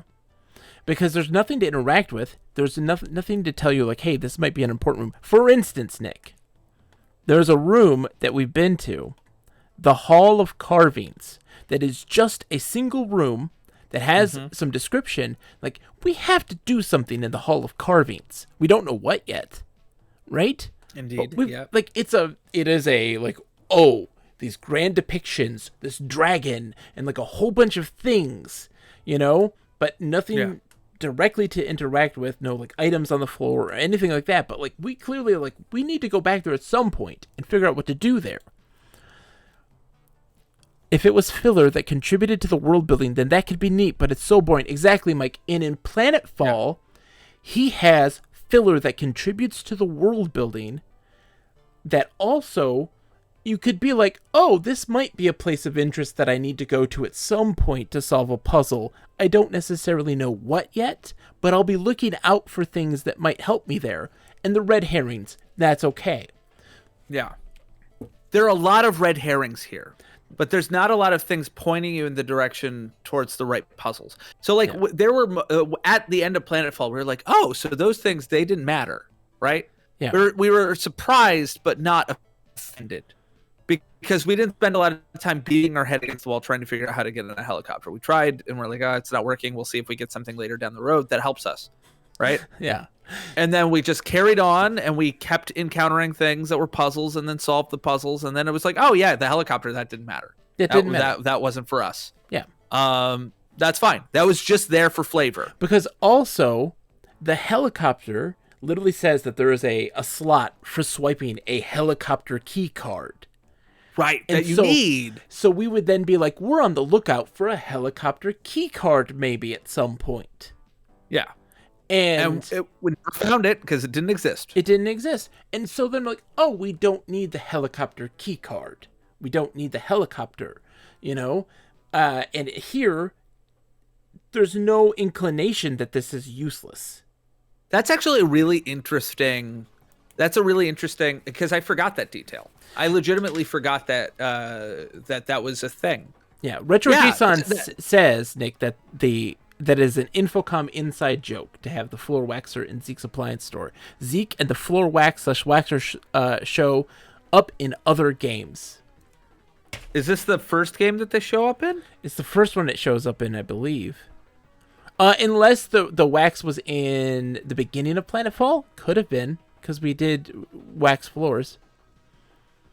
Edgar says, not gonna lie, back in high school, my buddy and I cobbled together some adventures in BASIC, and we had some hella dumb rooms. It's in Zork, I believe. I don't remember it in Zork. I don't remember any waxing in Zork. But it could have been in Planetfall, and we just didn't notice it. Because Planetfall, you start waxing the floor. I mean, it's technically possible it was in Zork and we missed it or didn't pay it any heed. Yeah. Well, there's a positive to come from this, though. Edgar sparingly says that their iPad now finally added Moretsky to its autocomplete options. Victory is theirs. Oh, it's in Lurking Horror, which we haven't gotten to yet. So that's a late stage. What is the joke, then? What's the inside joke? Yeah. Okay. We've never found, outside of the leaves, we've never found the thing where you, isn't there supposed to be in every Infocom game a situation where you count something and it gives like a number? The same ridiculous number. A ridiculous number, yeah. We've never found that in any other game except for Zork 1. We found it in Zork 1 and that was the only time. Yeah. I think there is in every one of them. I'm not sure. All right, so we got to go east. East. Are we about to do something that I'll find upsetting? So Retro G-san tells us... This is the hovel that we visited before. Yeah, that Zeke is a janitor at MIT.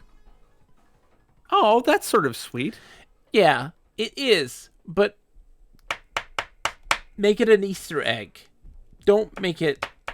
Or make it something important. All right. So we need to go north. And then we need to go north again. Are we not going to the hovel? Oh, no, the hovel is just a stone hut, and it's a stone hut. Right. We did Veza it, and we did see that. Yes, we did. There's a chimney. There's a chimney. We didn't look in the so in the entrance hall, paved with polished stone, large doorways lead north and south. Standing in the center of the hall is a life-size statue. An inscription at the base is in a familiar language. Yeah. Read inscription. We didn't look up the chimney. Do we want to? No, there's a fire going on at the time, I think. I, Dukenthrax, king of Quendor and all its subjugated outlands, invite you to sample the delights of my glass labyrinth. There are no delights there, Mr. Labyrinth. Yeah. Mr. Labyrinth fellow. I do appreciate that he has like a very he has a very Gallic name. That's cool. Yeah. Dukenthrax. Well, it's weird because it's sort of Duncanthrax. Yeah. Duncanthrax. Yeah. Like Vercingetorix. He's a flathead. Is he? Yeah. Are the kings of Quendor flatheads? Yes. Hmm. Let's see. Okay, so now we got to go north. Save here.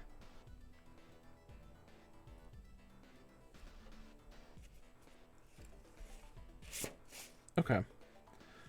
So, memorize sweep.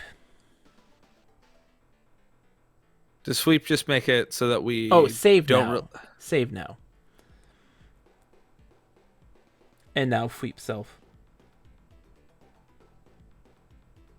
Sun Anthrax is pre-Flathead Dynasty, I believe. Oh. Duncanthrax is pre-Flathead Dynasty. Oh, Duncanthrax is pre-Flatheads? Oh. You might be correct. Sir. I will believe you. It's been a while since I've read the Encyclopedia for Bazooka, so. He still had a round head. It's true. All right, so now... you did save. Okay, good. With keen disappointment, you note that nothing has changed. Then you slowly realize that you are black, have two wing-like appendages, and are flying a few feet above the ground. Understandably, you dropped everything you were carrying. So, like, you can't do Izyuk because... Izyuk doesn't allow you to fly. It allows you to hover. Yeah. It doesn't... Yeah, you really don't fly. I don't know. It's weird. And I wonder if... also, this hopefully lasts longer. See there, Edgar says that he was the first of the Flathead Dynasty. I knew it. Duncanthrax was the first. The lore. It's important. So all right. He did have a flathead? Yes, he did. I wonder if it was from head binding. Are you familiar with head binding? No. Oh, hold on. That would be a Nick fact. Somebody get a hit in Nick fact. Okay, so let's go east. Okay. Inside the glass maze, you are flying.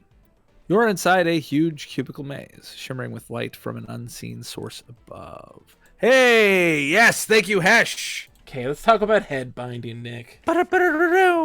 So there's an interesting thing. In multiple cultures across time, children are annoying. I mean, I love children. I love your children. But children are if you're like a hunter-gatherer, children are difficult because you have to carry them everywhere you go. Because we, as Stephen Jay Gould would say, are born fetuses. Yeah, they're not entirely wrong. Yeah, I mean, human beings are basically, we give birth to fetuses that then finish the growing process. More so than most other mammals. Anyway. So one of the ways that many cultures have dealt with this problem is by taking children and strapping them to a board. Strapping them to a board with a strap against their head so that the kid wouldn't move. Like, this is like, the kid is comfortable. It's fine. Like, they're swaddled. They feel fine and safe. You're moving around a lot. Like, there isn't a crib to put a baby in. It is a prehistoric baby Bjorn. Yeah.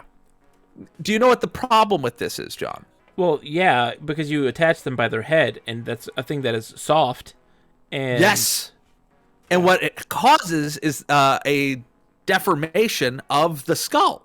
And we see this in prehistoric times. We see children who have these mild, like squarish heads, these flat heads. Not just children, adults, because it eventually solidifies, it ossifies, and then you have a hard skull that's that shape. Now, it didn't take long for people to realize, hey, wait a second. I can intentionally deform the skull of my child. Yes. So, oh no. You start having head binding where people like actively manipulate the skull's development. And for the most part, this doesn't cause any cognitive issues. It ends up being all fine and dandy. Like the meninges and all that stuff. It's all fine. It's all fine. Oh, I'm sure. But you end up with a slightly deformed, from our perspective, skull that would be perceived as being more beautiful by the people who deformed said skull. And in fact, during the Amarna period, the Amarna period in I think that's it's an interlude in the middle of the New Kingdom, where King Tut's dad, yes, Akhenaten, yes, the first, his former name was Amenhotep the Fourth. Yeah. I like that every Nick fact really comes with like a bunch of Nick facts. It's a million Nick facts. It's just a deluge of Nick facts. The art gets super weird, John, during this period, and this has given Ancient Aliens lovers like so much fodder because they have these long heads, these long skulls. What we have found is that in King Tut's skull. Mm-hmm. And other skulls from that, from the wealthy people of that era, they clearly had some form of head binding. They had their heads formed in such a way that led to this more elongated shape. Yeah, because eventually it just became hats or whatever to then mimic it, right? Or was no? Literally, King Tut's head. Well, I know is that, longer than you would expect. Yeah, Hesh knew what they were paying for. She says, I thought it was because they were aliens. No, what's funny, though, is that I make fun of you for this, right, Nick? I make fun of you for this. But I want to let you know that not a mere 2 hours earlier, right when the Nick fact was redeemed, I knew that Duncanthrax was the first of the flatheads. Indeed. That is true. I will say, Astrovortex, it's technically henotheism. Because Akhenaten did not say that there weren't other gods, just that Aten-Ra, from which he took his name, so many Akhenaten, so many Aten-Ra, was the god of all gods. He was the supreme god, the only god you should bother worshiping. You're the cow for free. You're the cow for free. 3 cheers for the sun god. Are you calling me a fact slut? He's a really fun guy. Yes. Oh, yes. Nick, you are the biggest fact slut in the world. Jesus Christ. You are a fact slut. Yes. This is why King Tut has 2 different names, as his father did as well. Yes. The reason he is both Tutankhamun and Tutankhamun is because of yes because he changed his name after his father's death, because his father was killed by the priests of that period because they were like, you're a schmuck and I hate you. All right, so we know, and then Tut didn't live long after that. Thanks to our sonar like bat senses, we can tell that there are surfaces above you, below you, to the south. So there's a wall to the south. There's a wall to the east. I'm so hurt. Dirt Nap Nub says maybe change it to Nick Ramblings. No, they're Nick facts. This is Nick. This is what we get. Look, this is truly what it's like to be my friend. You spend $1,000. Welcome to it. You spend $1,000 for this. You get your money's worth. You get your money's worth. That's for sure. All right. So we know that there are exits to the north. Correct. We can't go down from here yet. There's exits. I'm guessing to the. Let's see. I'm gonna have to do this one by hand. This is a tough one for me to visualize. Well, because it's in 3 dimensions, so I assume that there are. I would just split it up into 3 segments. 3 segments of 3x3. So assuming it's a Rubik's cube, so it's a cube, so there should be how many squares? An insane number. No, Rubik's cube's what 3x3, I think, isn't it? Well, yeah, it's 3x3, but then you have to multiply that by 6 sides. Yeah, that's 9, 18, 27. What? No, that's not how this works. Is there not an interior? A singular cube. No, a singular cube is 1 room.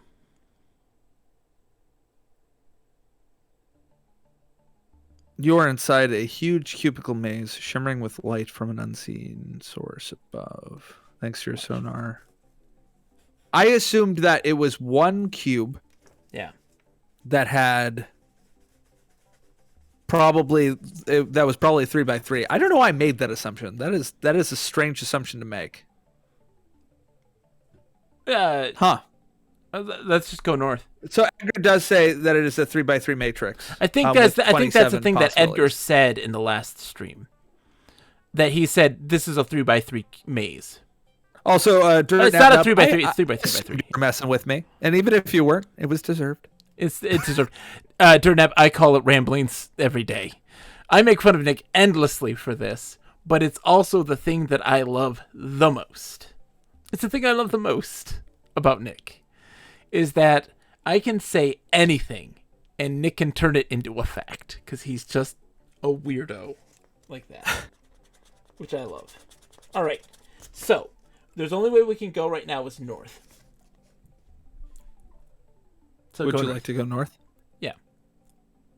North it is. So we're inside the glass maze. You are flying. You are inside the huge cubicle maze, shimmering with light from an unseen source above. So I'm assuming we want to go towards the light. No, not necessarily. Thanks to your sonar-like bat senses, you can tell that there are surfaces above you. So we can't go up. Oh. Yeah. Oh, okay. Okay, so the surfaces tell us where there aren't directions that we can go. Exactly. And it's strict that those are walls. Right. There's no northeast, northwest here. But there isn't a surface down, so we could go down. Yeah. No. There are surfaces above us. Oh, above you? Okay, so this is a down. Okay. So we can go down, or we can go east. Go south and east. I want to map out this floor as best as I can. So let's go east. So let's go I've east. Marked that there's a down. I'm sorry that I'm not doing this in the software. I can't see it. I need this in hand anyways. So, you are inside a huge cubicle maze, shimmering with light from an unseen source above. Thanks to your sonar-like bat senses, you can tell that there are surfaces below you to the north and east. So we can go up, we can go south and west. Yeah, so let's go south. You are inside a huge cubicle maze, shimmering with light from an unseen source above. Thanks to your sonar-like bat senses, you can tell that there are surfaces above, below, to the east and west. So we can go north and south. Dirtnap asks if we do a Nick fact, can we request the topic? Nick? I mean, sure. There's no promise that I'll know anything about it. This is true. All right. We might have to refund your money. No, we can make one. We can make it happen. All right, so south then. South. You will. If it's math, I know nothing about math. You are inside a huge cubicle maze, shimmering with light from an unseen source above. Thanks to your sonar-like bat senses, you can tell that there are surfaces below you and to the south. So we can go up, north, east, and west. Okay. So let's go. So this is going to be the second one then, because there's a down and there's an up. So let's go west. West. You have a request from Edgar. Edgar says, humbly request that Bogey post the map in Discord after this all shakes out. Yeah, absolutely. You can absolutely look at it, for sure. I will. All right, absolutely. So You are inside a huge cubicle maze, shimmering with light. Thanks to your sonar-like bat senses, you can tell that there are surfaces above you, to the north, south, and west. So we can go east and down. Okay, so this is another down. Okay, so go east and then east. East and east again? Yeah.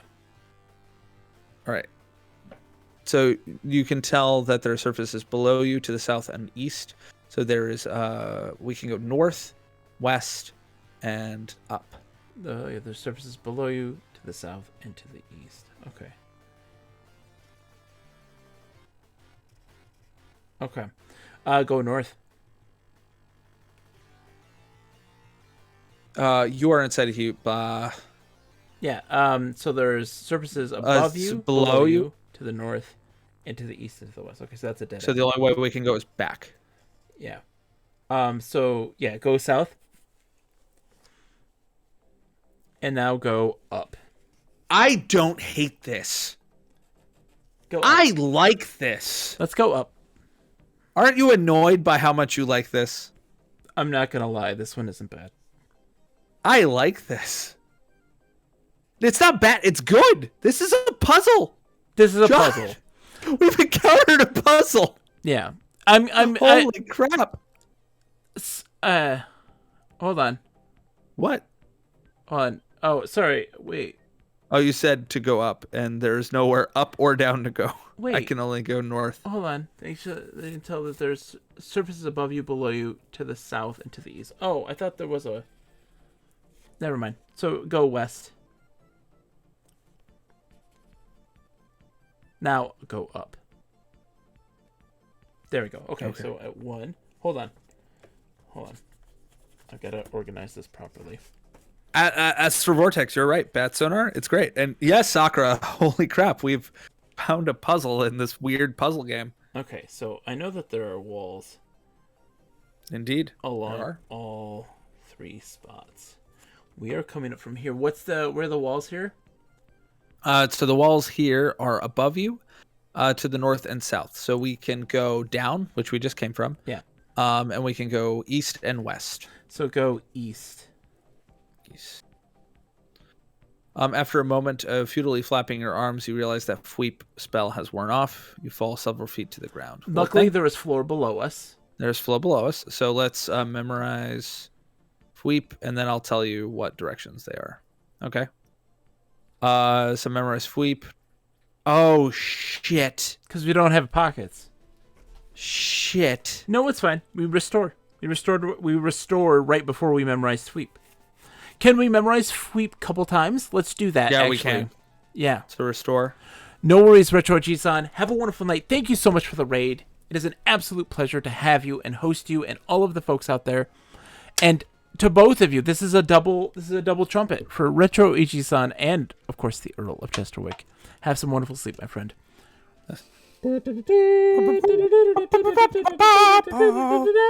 You keep doing this.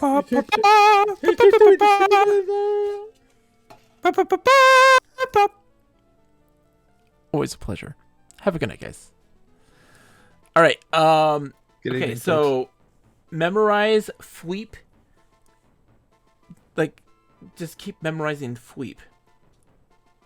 I think the max is 3. Is it?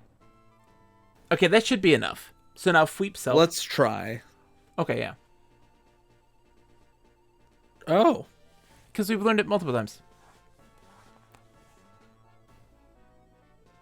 Okay, let's just leave it at that. That should be fine. Should be fine. Sweep self? Yeah.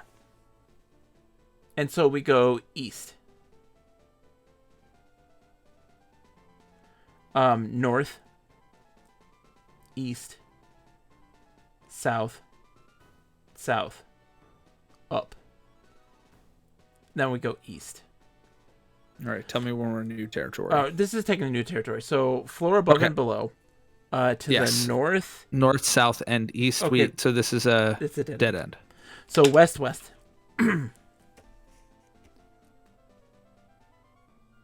So we have surfaces above, below, south, and west. So we can go north. Yeah, we can go north. That's okay. it. So north So it is? north? Yep. you can tell that there are surfaces above you, below you, to the north and west. Okay, So we can go east. south and east. So let's Yep. go east.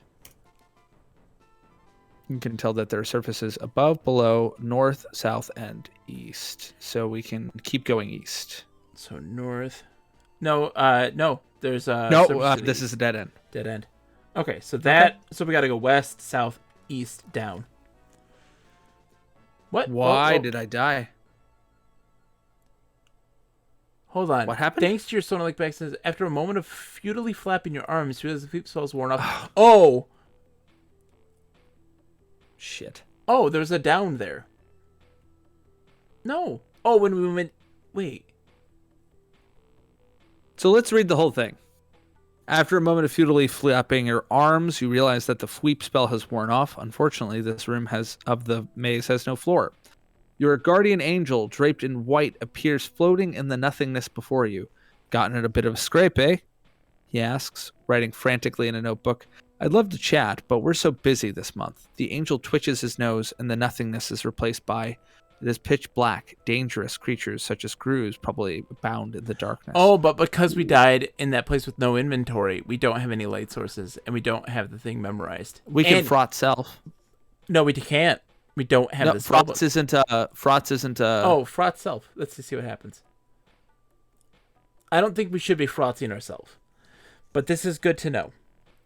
So restore. That's...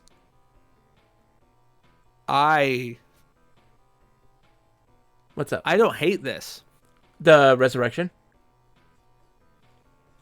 I find it weird. I don't hate it either. I don't hate it. I sort of like it. Also, it brought up Gru. Yeah, we did talk about the Gru before. We did say there was Grus, yeah. So restore. Why do you think in Enchanter they wanted to like did we distance themselves save after memorizing memorizing all the fleeps? I don't think we did. Memorize, fleep, memorize, and then G, and then G, and then G.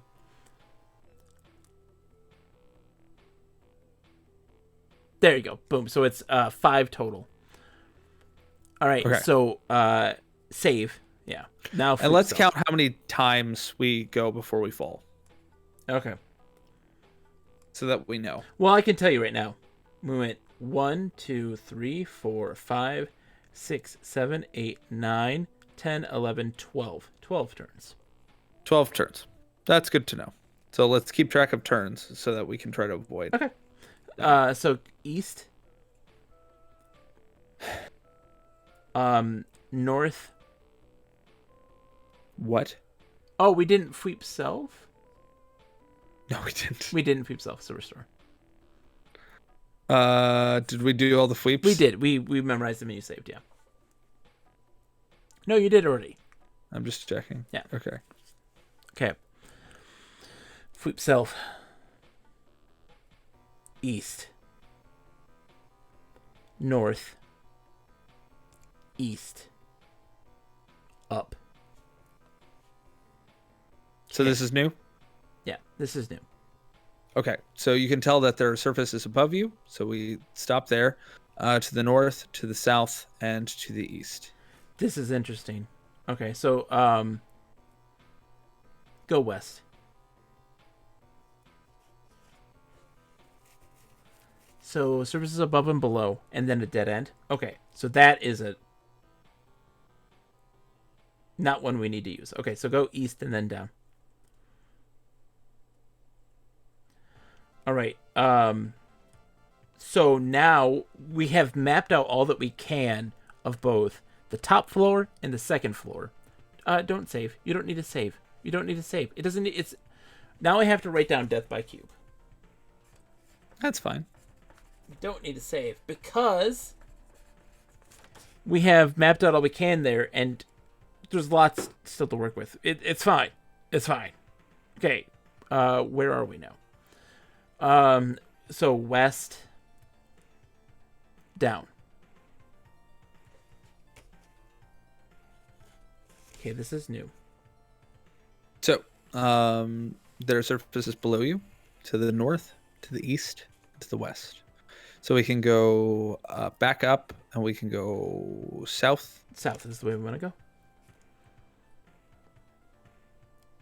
There are surfaces above you, below you, to the south and west. So this is dead end. No, east you can go. Oh, east. I missed east. Sorry.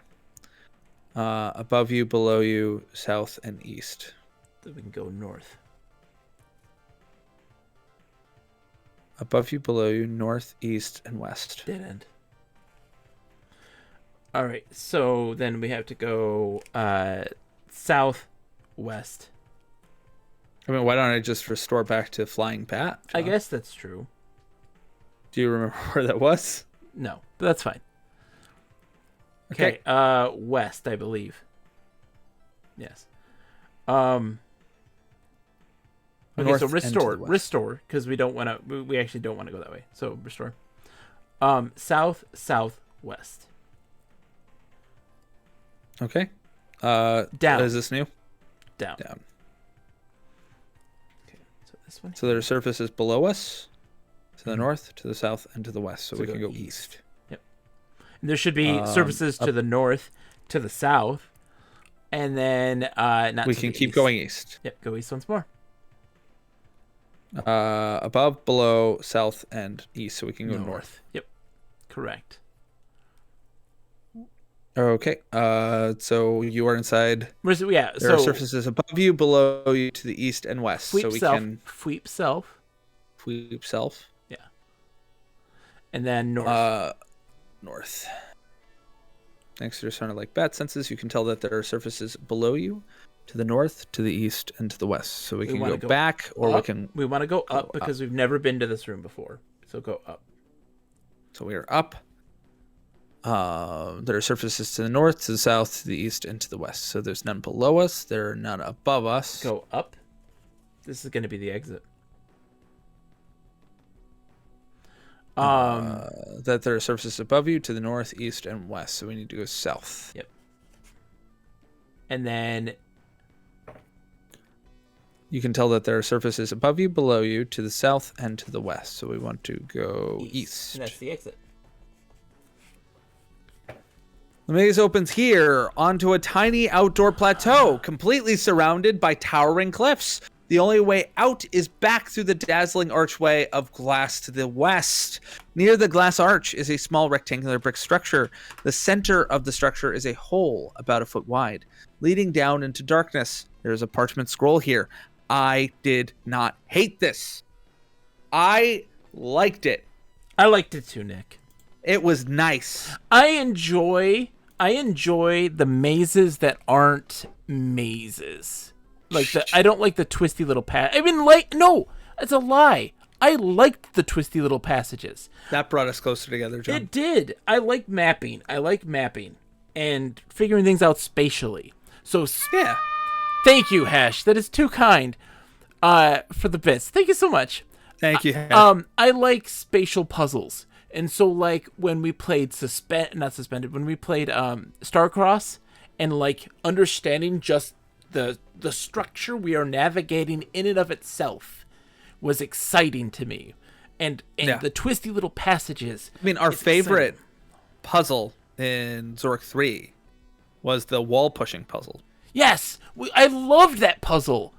That was so good. That was like my favorite puzzle in Zork 3. I also enjoyed understanding the giant box. But yeah.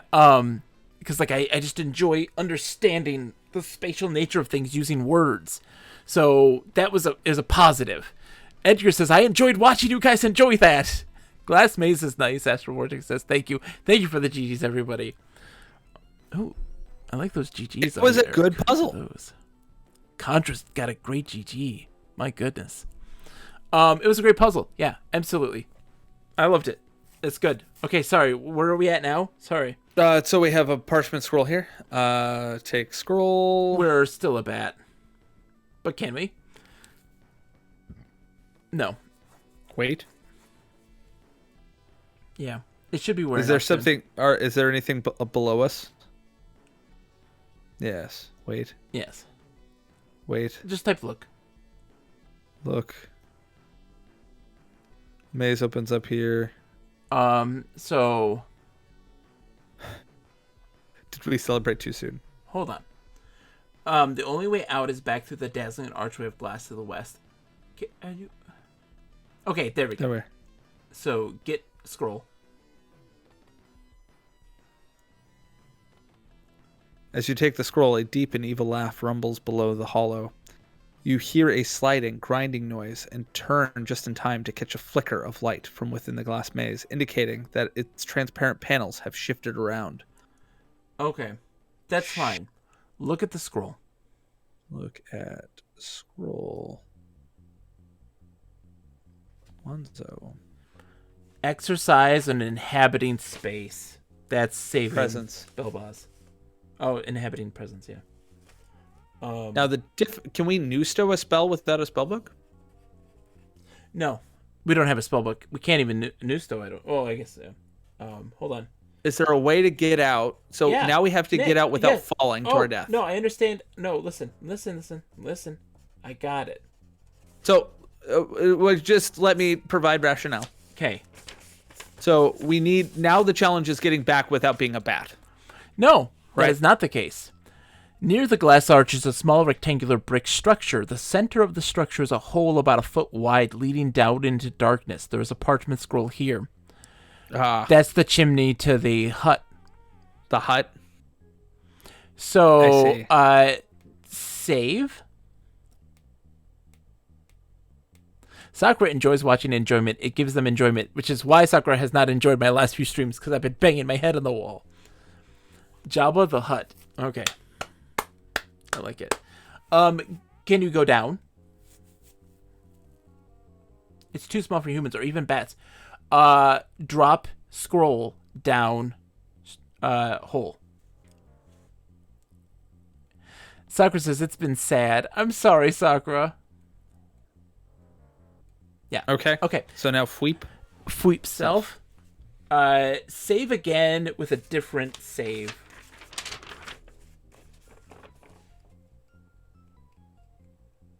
Oh, I think that might have still saved over that, but that's okay. Oh, because it was too long. It's fine. All right. So are you sure? Wait, how? 4, 7 is 7 the length? I don't know. It's fine. So we sweeped self. Okay, so 1. Let's go back. Go west. Okay.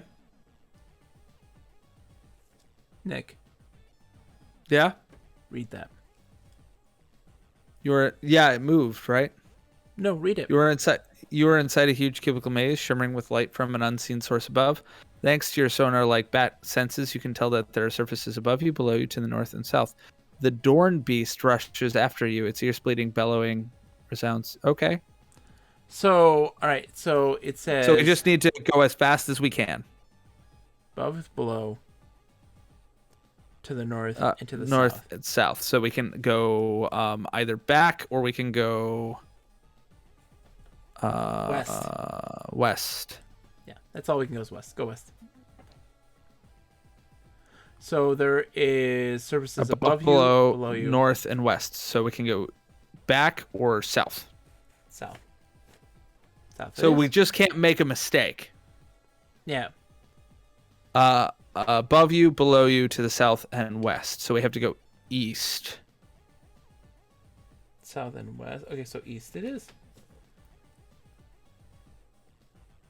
You are inside a huge cubicle maze shimmering with light from an unseen source above. Thanks to your sonar-like bat senses, you can tell that there are surfaces above you, to the north, to the south, and to the east. So, are we in a dead end? Down.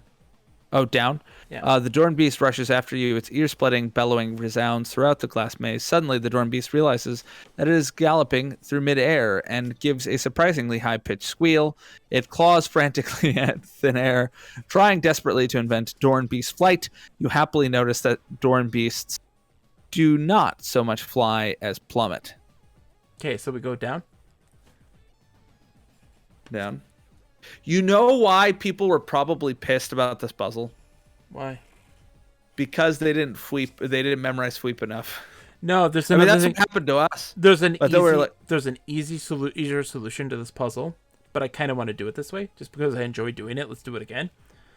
The easier solution to this puzzle is we gas bar ourselves at the entrance. Oh, does that actually work? Yeah, we die, and then we'll come back. Well, right because there. we've gas barred ourselves on this save, and it's not done anything to us. Wait, what? Yeah, we gas barred forever ago, John. I know. It's done nothing. It did. We died from falling, and it put us back in where we nustoed. That's why the angel happened. Yes. I didn't realize that. Astro Vortex says that's what I did when I played this as a kid. But let's try this and see what happens, okay? Mm-hmm. So we're here. There's walls to the south and to the east. Okay. North, south, and east, but none down. Okay. All right. Or west. Okay. So he plummeted. Let's go west. There are surfaces above you, below you, to the north, south, and west. So we can go east. So that's a dead end. To the to the north, south, and west. Okay, so east, and then we have to go down again. And so that thing's dead. A somewhat splattered corpse is sprawled along the floor. I love that. I was very much worried. So we really don't have to worry about the beast. No. We have to worry more about dying, but now we don't have to. We're on the bottom floor. So there are surfaces below you to the north and south and to the west. So we can to the east, so we can go west. Yep, go west. Above you, below you, north and south, so we can go east or west. So we want to keep going west. Yep. Below you. Oops, sorry, I totally botched how. North, south, and west. So we can go down. Hold on. No, we can go up. So so it's a dead end there, and you have to go up. Okay, great. There are surfaces to the north, south, east, and west. So we can go up. Okay, so let's do that. There are surfaces above you to the south, east, and west. We can go north. Yeah, go north. There are surfaces above you, below you, to the east and west. North again. Oh, crap. Sweep ran out when we go down. We died. So restored. Job of the bat. Okay. So we go west. West. South. Can we sweep self as a bat? Maybe. East. It's fine, because we have this map now. Yeah, he plummeted. That's great. Down. Down. West. West. Up. Up. North. Sweep self. Oh, so look. It should be ending soon. And just do it again. Thanks to your sonar like bat senses, you can I know tell where that we there are, but surfaces if above we you, go below you. north again, it's going to be a down So situation. do we want to wait? Yeah, just wait. Or just look. Okay, there we go. Sweep self. Okay, so north. So north, yeah.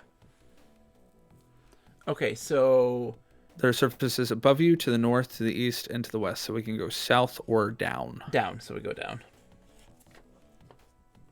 There are surfaces below you, north, south, and west, so we can go east. North, south, and west. Okay, so and then this goes up. Okay, so we went east.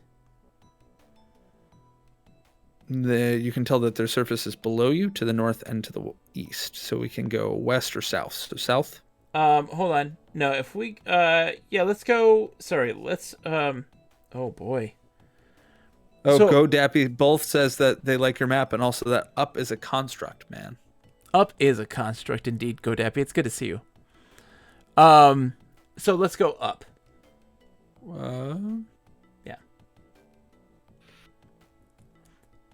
You can tell that there are surfaces above you to the north, south, and west, so we can go east. East. We're gonna go east, and we'll have to go down.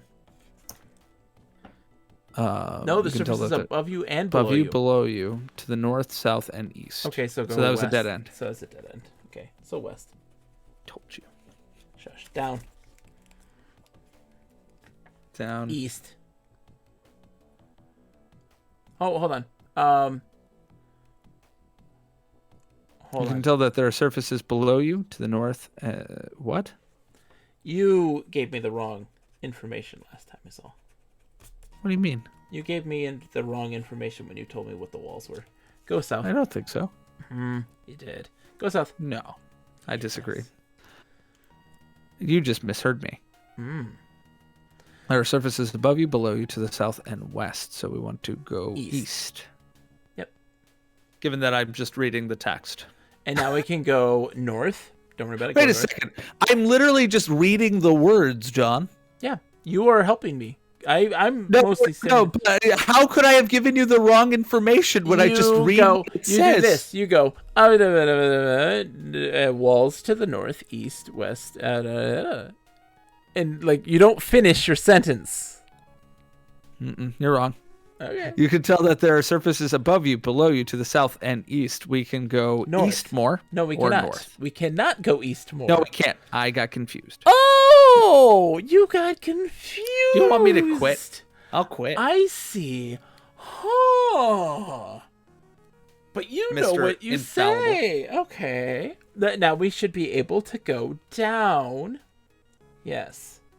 I already have this. I'm getting this understood now. All right. So what does this say now? You can tell that there's. I don't know. You can read. You got north eyes. and to the east. So let's go south. Okay. Surfaces are above you, below you, to the south, to the east, and to the west. That's a dead end. So we go north, and then we go west. We have no fear of falling. Okay, so sweep self again.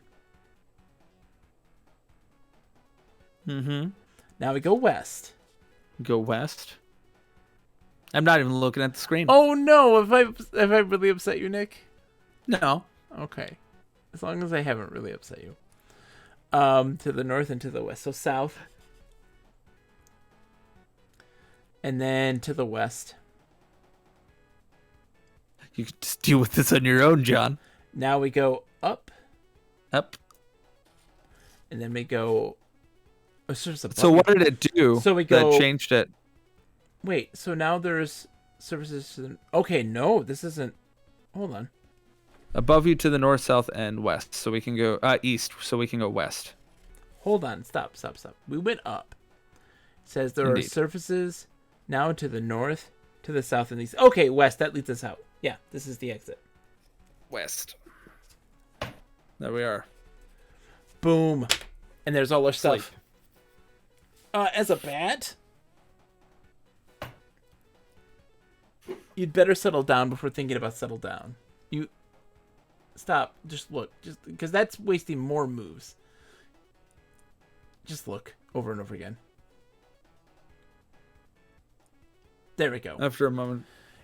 Get all. Hold on.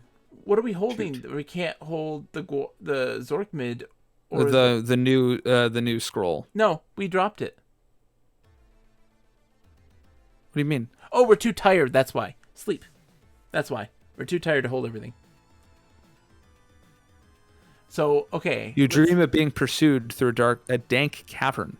Something is behind you, something horrible that you can't turn to face. It gets closer and closer, and you can feel its hot breath on your neck. You awaken and stand. Okay, now take all. Yeah, we were too weak because we were tired. So we need to memorize that spell. We don't have it yet. What do you mean? Right, because it's in the hut. So we need to go south, south, east. And there it is. Take scroll. Read. It's scroll. no, I know what it is. Just hit Nusto Swanzo. What? Oh, read the scroll then. I may have spelled this incorrectly. So read the scroll. Swanzo, yeah, I got it right. I didn't disagree with you. I just didn't know how to spell Swanzo. Your spellbook begins to glow softly, slowly, ornately. The words of the swans of spell are inscribed, glowing even more brightly than the book itself. The book's brightness fades, but the spell remains. However, the scroll on which it was written vanishes. The last word is copied. John. Yeah. We did it. We had a puzzle. We had a puzzle, finally. We had a puzzle within a puzzle. We had multiple puzzles. We had a lovely little death of a creature that really didn't do anything, but it ratcheted up tension. It would have done something if we weren't a bat. If we weren't a bat, it would have killed us. Yes, but John. Yeah. Yeah. It was good. There was a good thing. A multi-tiered puzzle that didn't overstay its welcome, because if this maze was a 4x4 square, 4x4x4, no, it would have been unacceptable. 3x3x3, the exact perfect dimensions to be manageable and understandable. I mean, look at my map. I can't. Well, let me see if we can see. Yeah. Edgar's not a fan of the tired equals weak mechanic. I agree, but there's my map so far. I don't know what the point of it is. So I sort of immersion, I don't mind realism. Yeah, I don't like that. I like with the memorize spells mechanic. I can get behind that. I can support that strictly because sometimes you have to plan ahead. Right? Yeah, there's going to be an instance where you don't have your spell book, that you are going to need a spell. Right. That's fine. That's fine. That makes sense to me. That was used in Enchanter in a novel way. Yeah. Here it was for the maze. Yeah. The sleeping, however, the sleep mechanic in Enchanter I think was also better. Yeah, because it was used for clues. And it was very not just that. Yeah. If you slept in random places, what happened to you, John? You get stuff stolen. You'd get killed, depending on where you were. So, that was a factor in your brain, much like in Planetfall with the food. Sleep doesn't have anything to do with this one, It doesn't. It's just an inconvenience. You just do it. You don't. It's just inconvenient. You don't have any. The dreams aren't helpful. It would be one thing if you had to drag your, you had to plan your the things you're going to bring with you or do something like that to protect yourself, right? But I can just drop all my crap in the middle of a field and then fall asleep and there's no consequence. Yeah. Where before, if you didn't get back to the bed in the castle, in the tower, you ran the risk of things getting stolen. Yeah, I think it happened pretty much every time. It didn't happen every time. We did it once on X. We're just we'll sleep because we didn't know about the room, and we didn't have anything stolen. I think it didn't happen more than once because we never risked it again. Yeah, I think so. Well, we did it before, and something got missing. We always saved before we slept because we don't know if something's gonna kill us in our sleep. This could be a dangerous place. We don't know. Right. But no, that was good. This was a good puzzle. The glass maze, this thing we were dreading the whole time. I have to let people know that, we aren't doing the preconceived notion self-fulfilling prophecy with this game. Because we came in guns blazing, stoked and excited because we loved Enchanter so much. And we love Steve Moretsky. I do. And Planetfall was great. I liked Planetfall. Yeah, it was a really good text adventure. It wasn't really sad that the robot that wants to play games didn't get to play any games in the rec room, but you know what? I can't get all the wins. Yeah, well, the thing that you think that was going to kill us saved our lives and then sacrificed itself. Thank you. That was mostly just a meme. But do you disagree with me that it's weird that you have a robot that wants to play games and a room that is dedicated to playing games? Yeah. But this is a problem with Steve Moretsky, I'm realizing. What's that? I forgot about that. I forgot about that little... I was convinced that was a puzzle. Oh, to play games with him? Yeah, that we had to play a game with him in that room because he wanted to play games. He kept saying, play a game with me. Yeah. And there's a literal space where there are games... And that doesn't matter. Those two things exist and they don't matter. I have a lot to say about the Planetfall one too, just because that character is beloved. People are like, that's the best sidekick character in any game. And I'm fine. He didn't do anything besides that last thing at the end. Does he do literally nothing? He doesn't. No, we have to send him to go get something. We also use him for storage.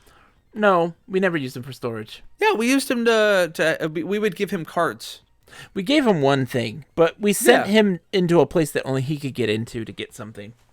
Right, and he gives you some information about other robots like Lazarus and Achilles. And he gets sad because of Lazarus that he cared about. Yeah. So, like, I think it's an interesting character. It's just, I don't get why you would have a robot that very explicitly says he wants to play a game in a room that has, like... Games. And then there's nothing. That will be for another podcast coming up soon. I guess you couldn't even... Yeah, it's going to be a while. But, like, you couldn't... What I find frustrating is that you couldn't even play games with him. Yeah. Well, Nick... Why couldn't I play games with this robot? Like, even if it wasn't a puzzle, why could I do that? Are you ready? We only have 2 puzzles that we need to solve. What? Right now. Well, I guess there's 3. That we're aware of. That we're aware of right now. We're almost halfway through. We're halfway, yeah, almost halfway. So we need to know what the point is of the fort and the fort. Yeah, but do we want to go to the next Zorkmid spot? The next Zorkmid spot, we know the only puzzle is winning the ball game.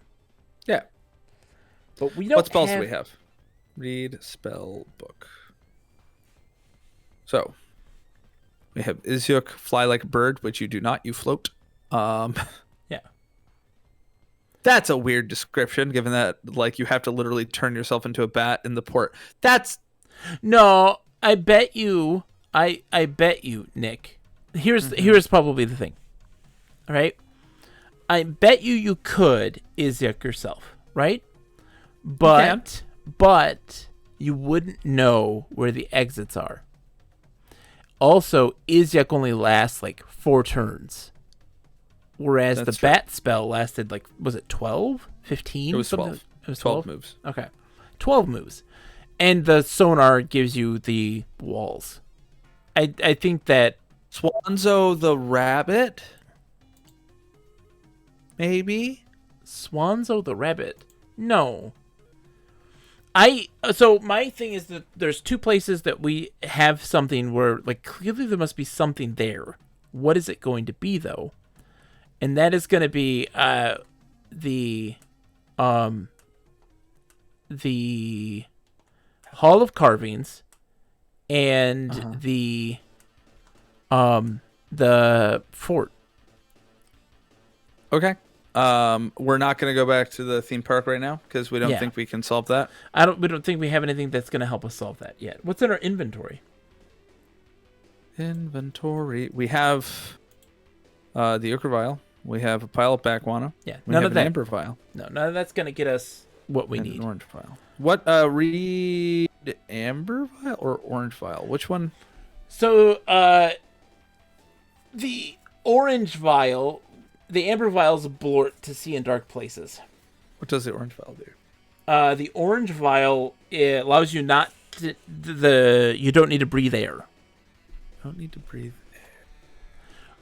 So I need to have a bathroom break, Nick. I need to pee. I also sort of need to pee. Okay. Let's do that.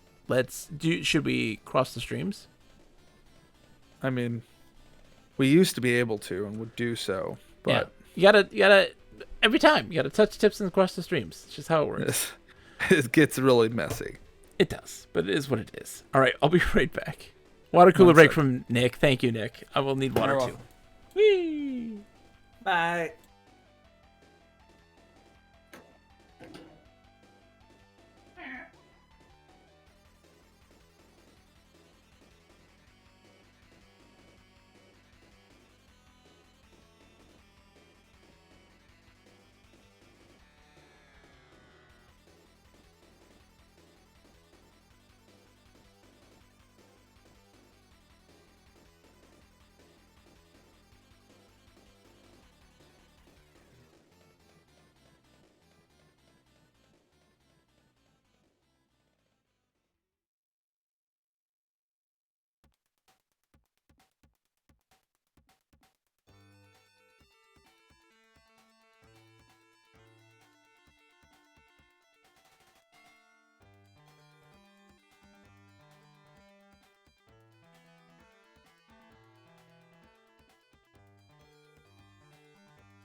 People the same, stop all the violence, storm all the hate.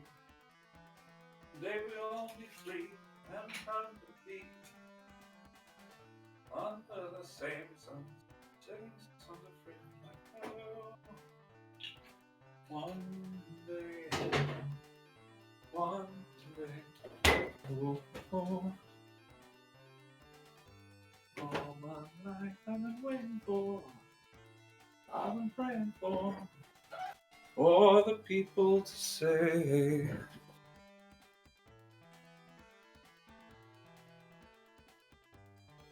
Hello, has John come back, or is it just me?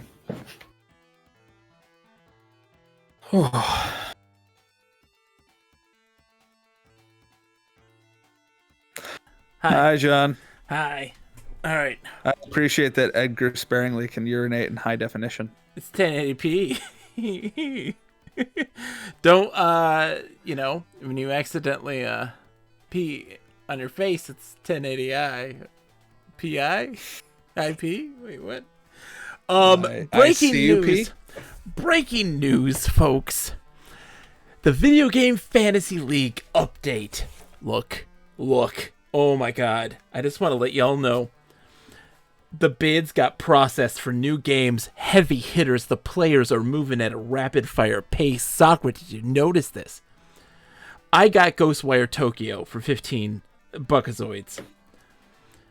M-Disc player, competitor in our Fantasy Games League, picked up Splatoon 3. But I forgot that there was a Splatoon 3 on the horizon. Troidal Power from Mocked Games got Moss Book 2, Choo Choo Charles, Saints Row, and Sports Story. They're blowing their load early. Is Choo Choo Charles like a beloved? I think that is a horror. It's a horror game along the veins of the sounds like a Hello Neighbor game. Five Nights at Freddy's. Okay, so something similar to like but with the like Hello a Neighbor. with like a Thomas the Tank Engine that is trying to kill you. I appreciate that. What is that, Nick? It's my fault. Oh, it's your guy. My guy. Sakura says Moss was amazing. Excited for that. I love Saints Row, but I'm not feeling the reboot. Yeah, I know somebody who's actually who's making Saints Row, and they believe in it, but I don't know if I do or not. Moss was one I was gonna pick, but Moss Book 2. Look, I don't know if it's coming out. Really, I guess it's supposed to be coming out this year, but like, what for PSVR on the first one?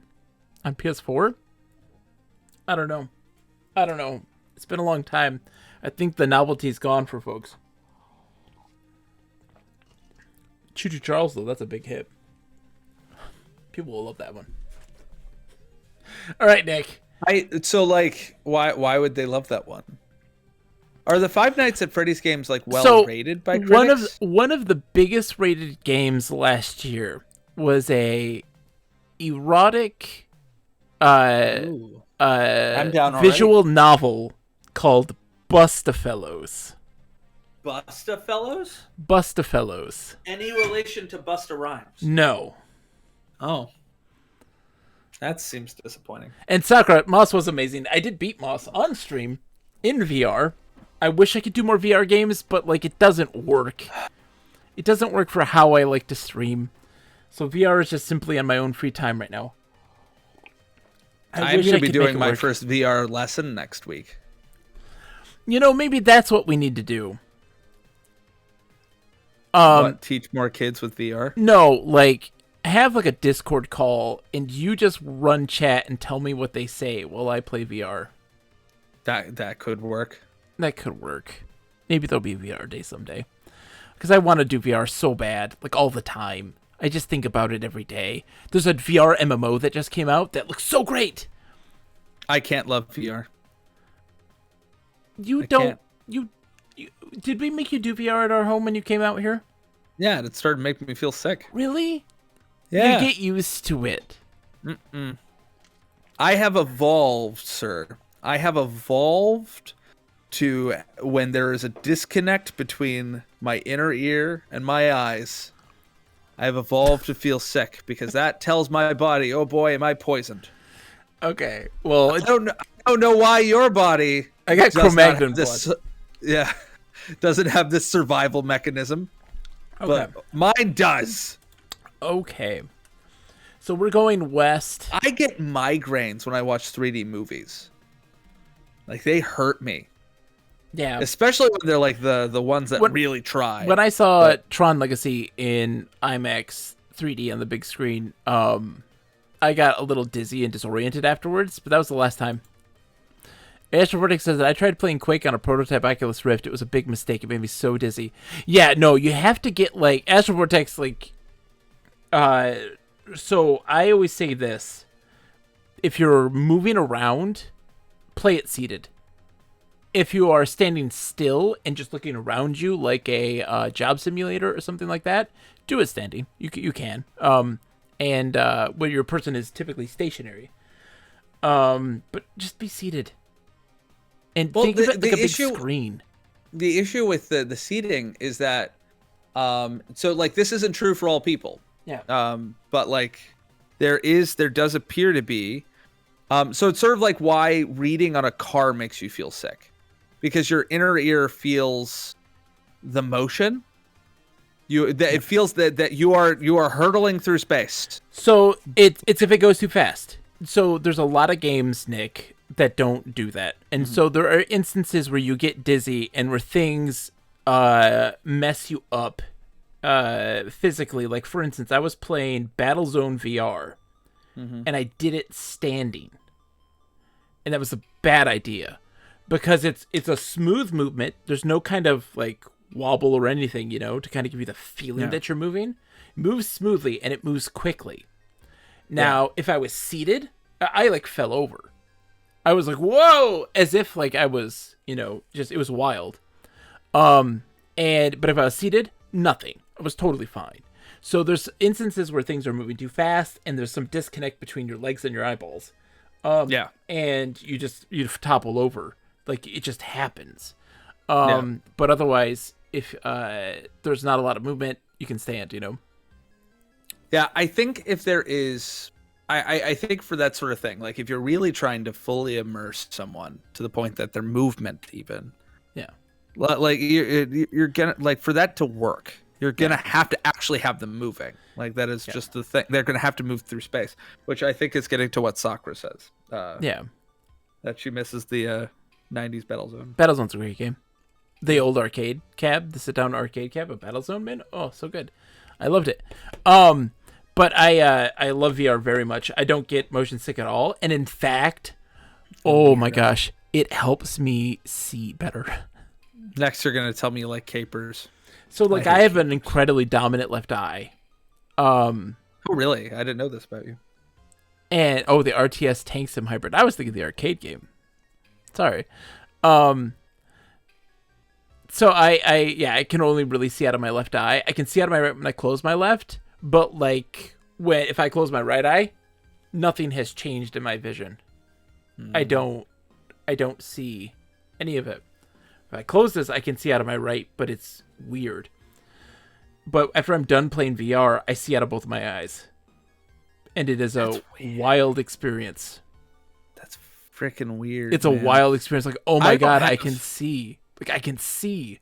Holy I have crap. really bad eyesight, which I think mostly, thank God, has finally for like most of my life, my eyesight has been on a rapid decline.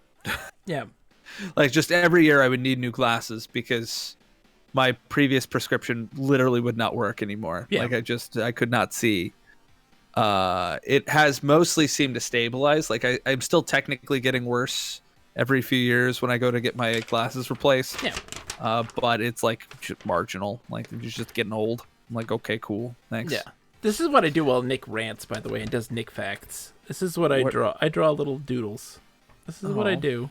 I was listening to you when you're listening to I listen to you. I don't ignore you, but I have to occupy myself. My hands are always moving. I have to. That's why I'm constantly drinking, John. Astroverdict says the prescription didn't change for around 10 years. Now it's changing a little. Yeah, mine is just always getting worse. My poor eyes.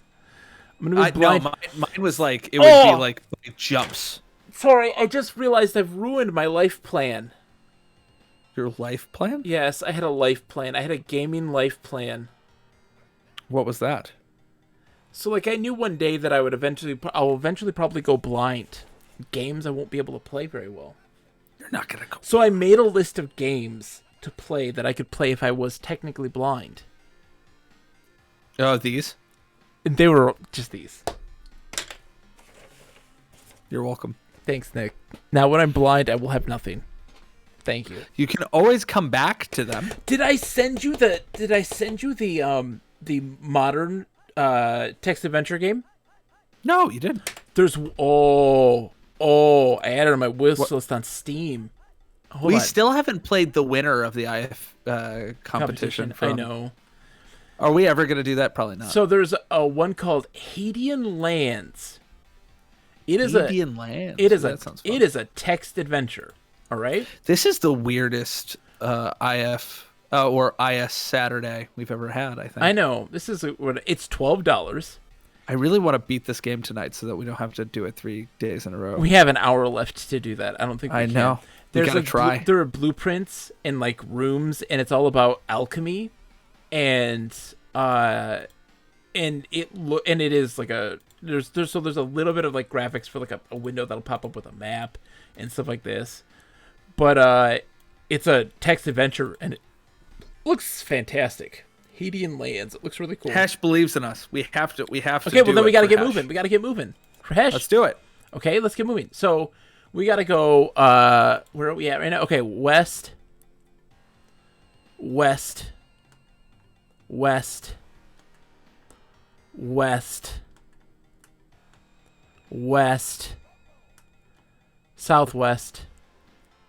Southwest. North. Up. Save. That fine? That's fine. East.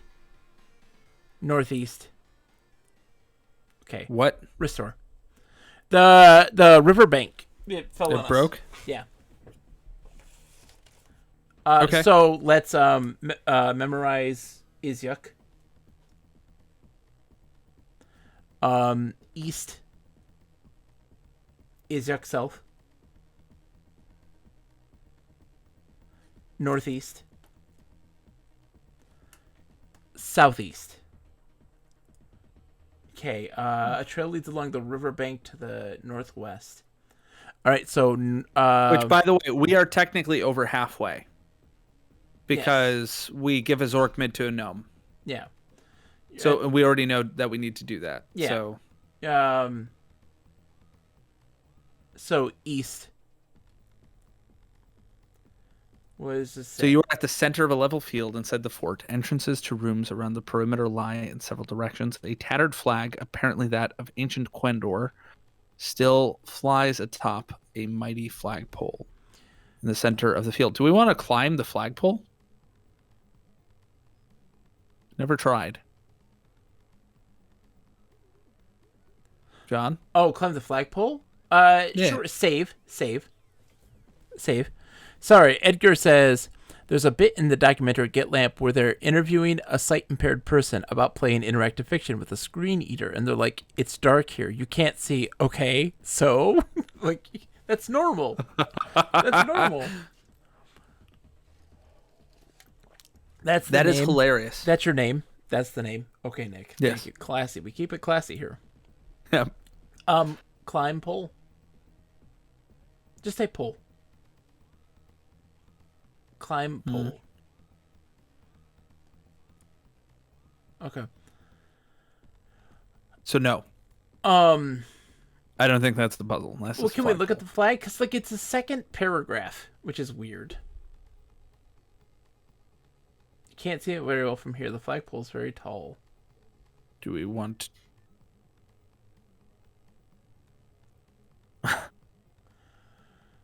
See this.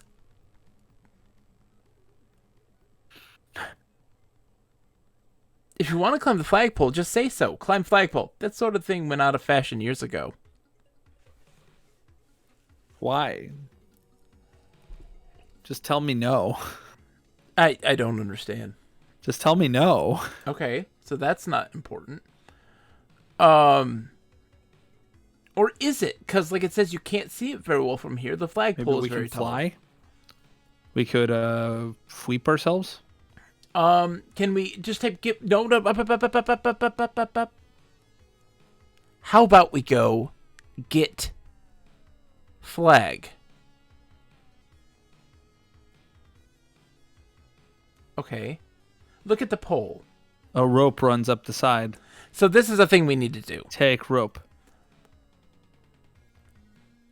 Pull rope. Pull rope. Take flag. Why? Look at the flag. That's fine. Look at the flag. Flag. As you fiddle with the flag, an aqua vial. Hey. Take vial. Shit. Hold on. Just. Can we drop the ochre vial?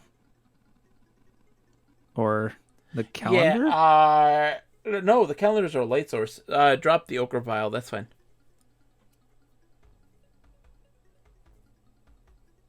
Is it aqua vial? Was that Aqua vial? Yeah.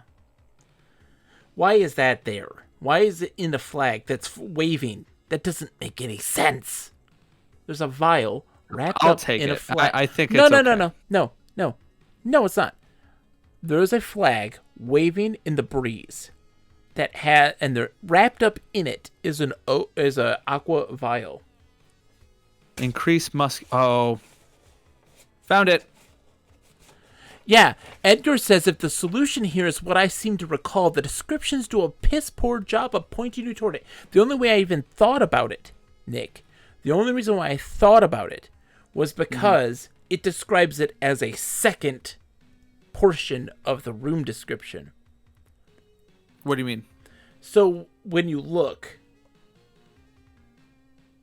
type look.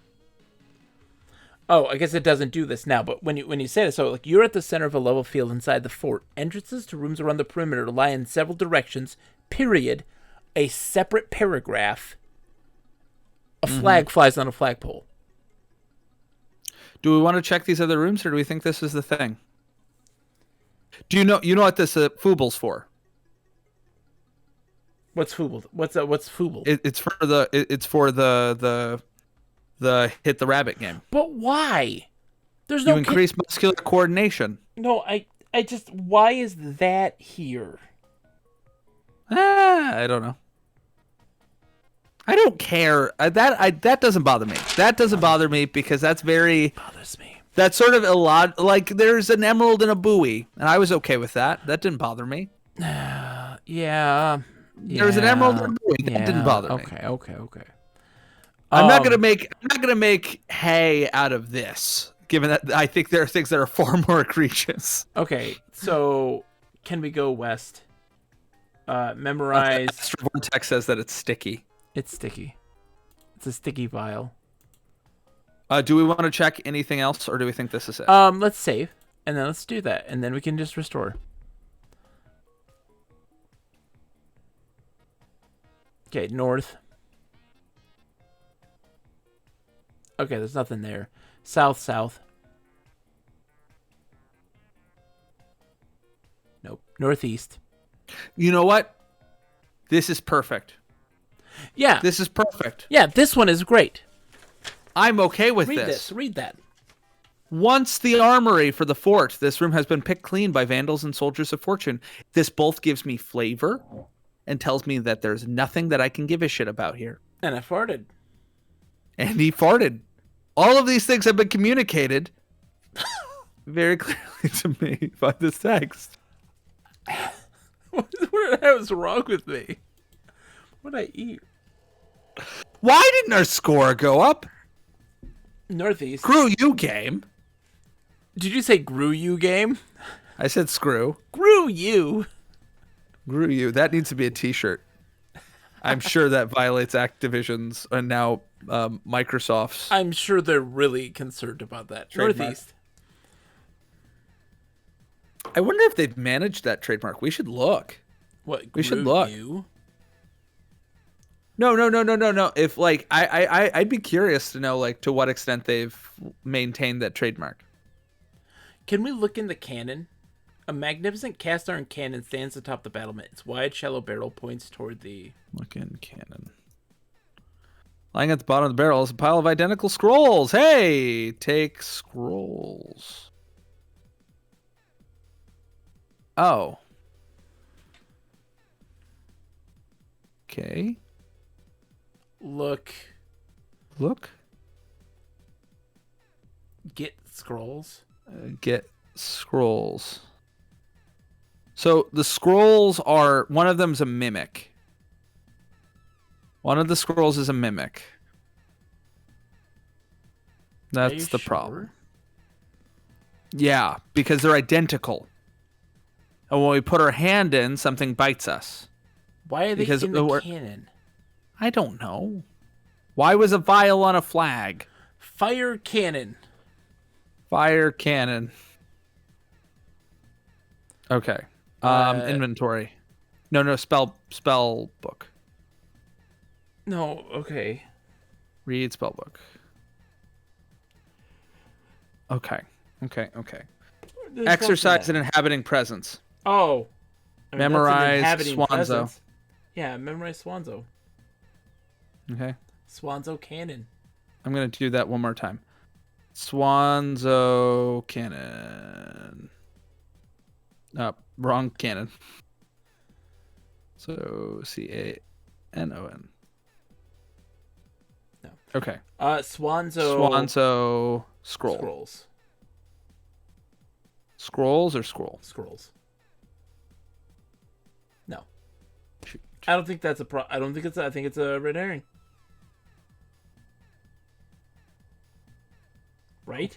There's nothing that we have that could fix that. Are we sure? Yeah. Pulver, Veza. How about Yeoman the Scrolls, Nick? Memorize Yeoman. Oh, spelled wrong. Sorry. Yeoman. Scrolls. Yeah, so maybe it has to be more specific. So let's memorize Swanzo. You might be right. This might be a red herring. I really hope it isn't. Swanzo, because I was starting to get okay with this game. Swanzo identical scrolls. What I'm assuming is that it was Swanzoing a scroll or something that we have on our person, even though I don't think we have any scrolls right now. Scrolls. Son of a bitch.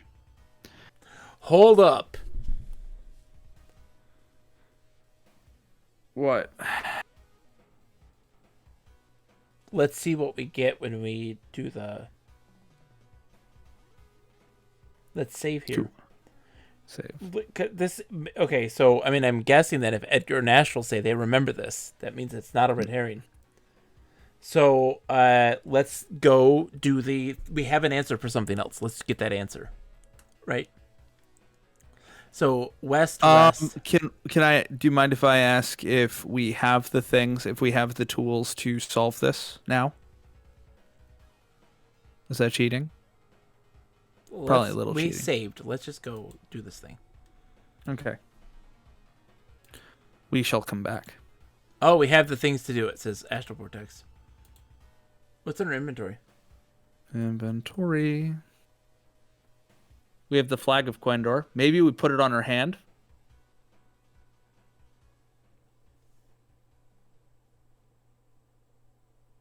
What does the Amber Vial do?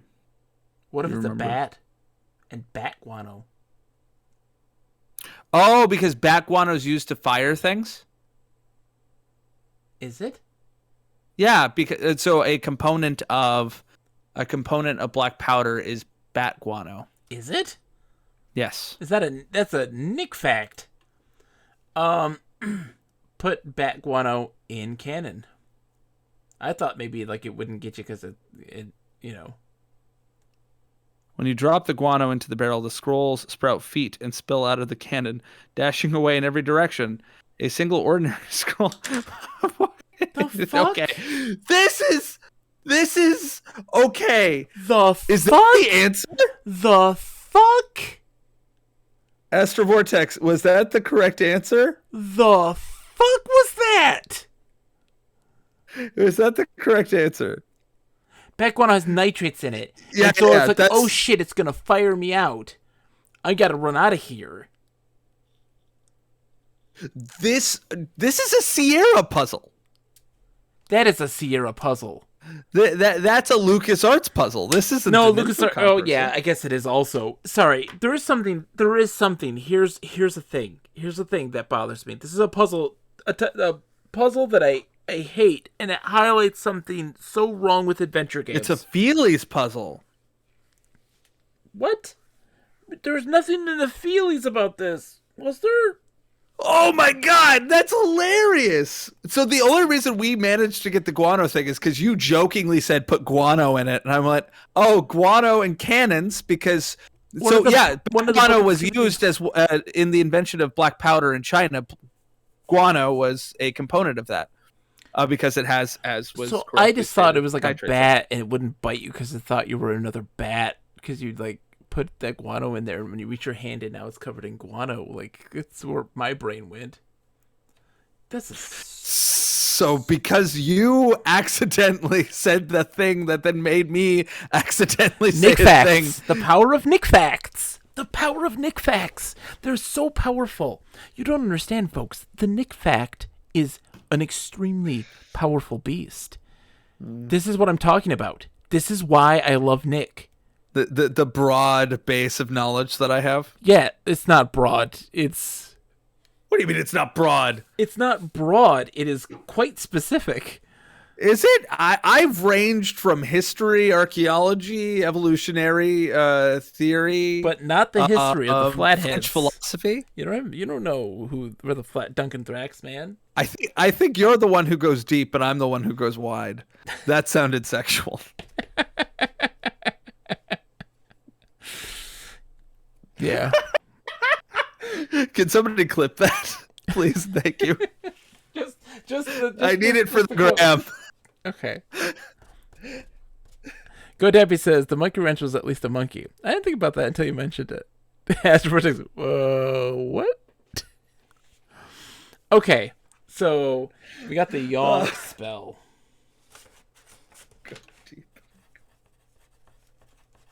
That legitimately wasn't meant to be a sex thing. Anyway, new Sto Yonk. Augment the power of certain spells. I don't know what that means. I think that's like a final fight. Yeah. It's too powerful. Okay, so this is a special spell. Yeah. Right, so this is like that to me sounds like a final fight. We already have it. We took the scroll. Like a final fight thing with the boss, like what we did at the end of Enchanter. Okay. Like I'm having much more fun this time. Swanzo should have worked. Exercise an inhabiting presence. It inhabited the cannon. Apparently it was a copy. Instead, you needed to put back guano in there to make it think that you were going to fire it. I mean, that is the danger of like copy protection, isn't it? Like that somebody thinks that there's a puzzle that they can reason. Yeah. And in the end, they can't. I mean, that is the trouble. I mean, we did actually sort of reason our way through it. Yeah. Back guano was used in Return to Zork too as a puzzle. Yeah, and Sakura says, "Amazing what progress can do for you." Yeah, that is true. That's true. The ball is rolling. Progress. I think that it's also that we didn't have an hour of trying to open a journal. That with a key. Is just devastating. That was devastating to the morale. That super put us in a really crappy mood, and then we were just not prepared for anything to be off. Okay. And then the second anything was a little not as sharp as we would have liked, we were like, "This is awful." West is yuck. West is yuck.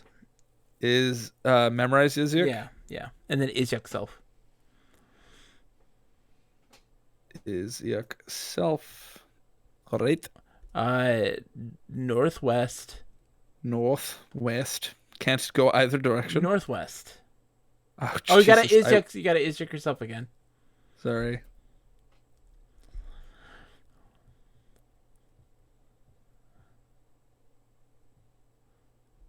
Northwest. Yeah. Then southwest. Southwest. Then west. West. Down. Down. Down. Down. South. South. Sleep We here. should sleep here. Yeah. Sleep. Slayo. Slayo. Slayo. Slayo. Oh. Uh, Daylight come and we wanna go home. Slayo. Neither one of us can do justice to the song for many reasons. I can't. You can't. Both Come on. cultural and the lack of ability. Southwest. Southwest. Um. Harry Belafonte. I love that man. So go west. What do you mean I don't have a broad base of knowledge? Sir. Give Gnome. Give Zorkman. Yeah, No. give Gnome to Zorkman. Or No, give Zorkman to it Gnome. doesn't. Yeah, no, it doesn't parse it that way, John. Yeah, Give Zorkman. I to know. Gnome. I just pulled a U. I'm sorry. Bosbarland. West. West. West. West. South. South. Get Dale. ball. Get ball. Inventory. And why inventory? I need it. We gotta you take the potion. Well, let's save. That's safe. Yeah. Balls deep. That's a good one. I like that one. I like that one. Bull Steve is good. Aqua vial. Yeah. Open aqua vial. Drink aqua potion. Well, let's see if drink works. Let's see if drink aqua vial. Aqua potion. Aqua potion. potion. Maybe I've been a jerk. No. Come on now. Come on. No. You must first open the aqua vial to get to the aqua potion, but you open journal Without the need to unlock it first. without the need to unlock it first. Cool. Open aqua potion. Vial. I really. It's to say you can't do as that. Eric Moretsky, we have to interview you so that I can interrogate you about this. What was the reason for this? No, how that's much so of this mean. was your fault? That man is a hero to me, and it would break my heart if we were mean to him. I wouldn't do that. That's a bad interview question. I want to know. It's a. I a really person, do want to know the rationale. There are like 4 developers in the world that I respect greatly. Are any of them photographers? Yu Suzuki. And Steve Moretsky. And Is Yu Suzuki the guy who made Shenmue? yes. I just know that because you said it first.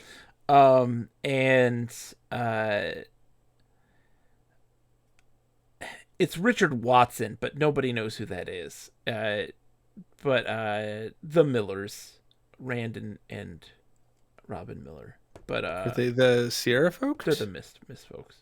Mist folks. But it's really Richard Watson is the person. No, Edgar, not Peter Molyneux. Richard Watson's really the genius behind a lot of the stuff that Cyan Games does so well. And he is suffering from a disastrous, destructive brain tumor that will eventually consume him and die. He has a very difficult time speaking, and it makes me sad. What is happening? We're just This stream, much high, much low. much high, much low. Oh, also, who's Peter Molyneux? I don't know. Is Guy- that the? Oh God! Who is Just he? throw ball at Bunny. Who is that? He made a lot of games in the world. Yeah, Peter Molyneux made SimCity.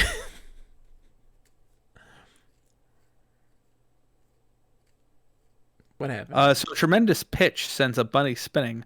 What kid? What It's Cries the so hawker. loud. I'm sorry, I was trying to do a voice. I'll Yeah. do it from over here. Yeah, What kid? What Cries the hawker. Was that better? that's better. We went louder, farther away. Yeah. Quieter, closer up. You need to learn this, Nick. We do a podcast. I do it. I do it fine on the podcast. I just forget to do it live. I've learned on the podcast to pull away when I'm drinking. And then Yes. pull it up. Do the same thing for being loud. Populist black and white goddess Fable. He did Fable? Yes. Why aren't you a fan? The Peter Molyneux is a con artist as a person. Like he's a huckster.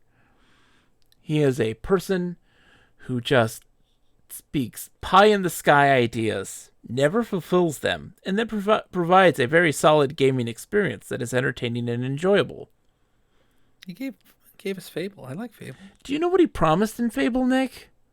I don't know. Things that I never could have remotely even been delivered even in today's game design world. He hyped it to the moon. Fable's a great game. We beat it on stream recently. I love Fable. He's become a nutcase in the past 2 decades. He has. At NFT some point, we're things. going to read Fable: The Balverine Order. Yeah, we will. Let's re- Grow your beard. Plant trees. Yes. You plant trees and the trees will grow. Watch them grow over the years.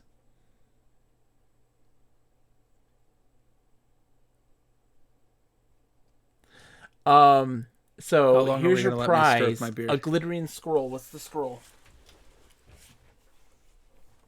And so much more. Read. Scroll. Scroll. Glittering. Oh, that's right. Okay. Bring life to inanimate inanimate objects. Okay. That's going to be for the dragon. You think so? Yep. Okay. Can we Nosto Malian? Nostomelion. It is. Okay. Bring to life.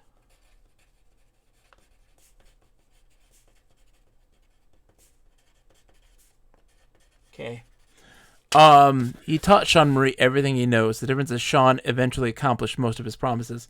That's true. Sean Murray is also a person of great principle. Like, Are you sure that Peter Molyneux is a huckster and not just a...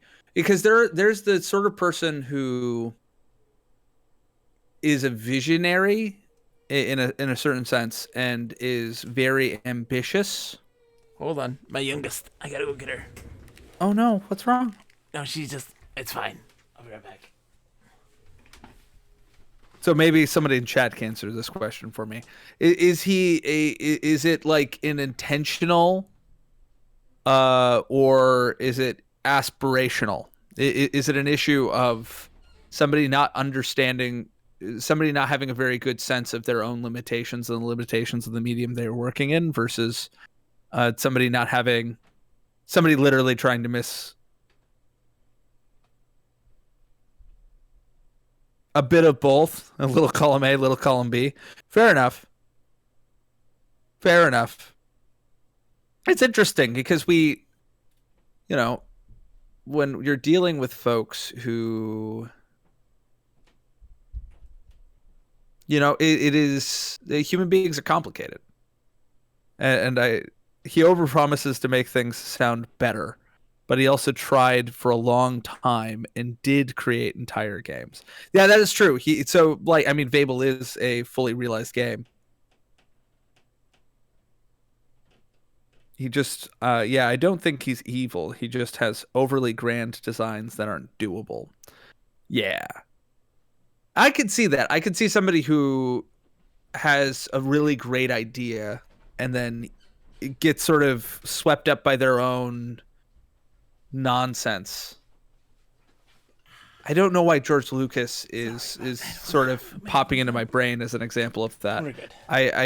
George Lucas is that, except for he did deliver, but what he delivered was bad because his vision was bad, I guess, is the difference. Yes. His vision was simultaneously possible but also bad. I'm speaking specifically of the prequels. Yeah, well, Peter Molyneux, it was doing the pay to earn or play to earn NFT jargon nonsense. I try to get into that stuff. The entire god game genre was his creation in the early 90s. Absolutely. Here's the thing. Peter Molyneux doesn't make bad games. Like, the stuff that he has produced and made, like, the movies is fantastic. Black and White is really good. And Fable is great. And that sort of stuff. Not bad. But him as a person is just like... He is a guy who is, like, just a carnival barker. That's just what he is. Yeah. It's something we were sort of discussing while you were away was to what extent is it somebody buying their own hype versus somebody who is intentionally trying to deceive someone. He's intentionally trying to deceive somebody. I think I think that can be difficult to assess.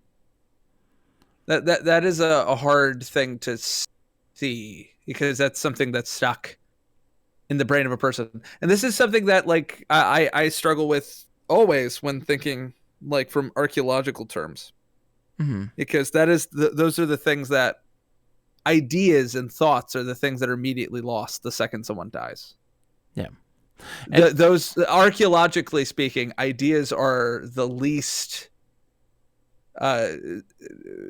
they survive. Like, I don't know, even like organic material survives better than ideas. Yeah. They're the most ephemeral. Well, that's why you need the, records and entertainment, arts and entertainment and things like this to help give you a better perspective of the person. That's why things like scanning magazines and interviews and things like this are far more important than, statues.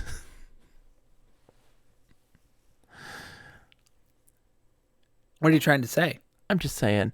Look, what are you trying to say? Also, I didn't study statues, sir. I studied seeds. I didn't say you seeds are far more important than statues. I studied seeds. I made a whole argument about how you could talk about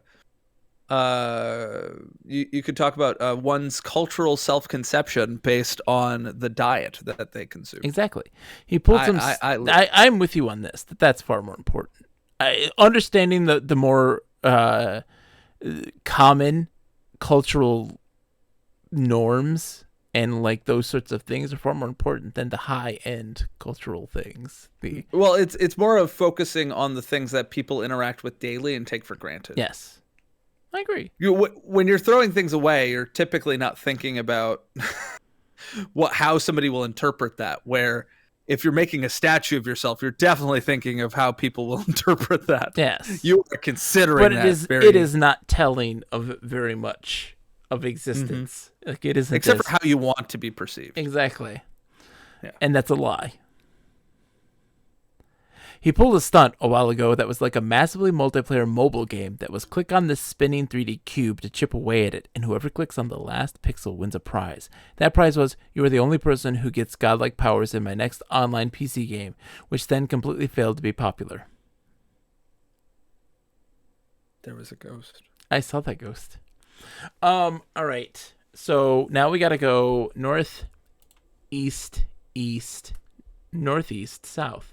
So north, east, northeast, south? Yes. Save.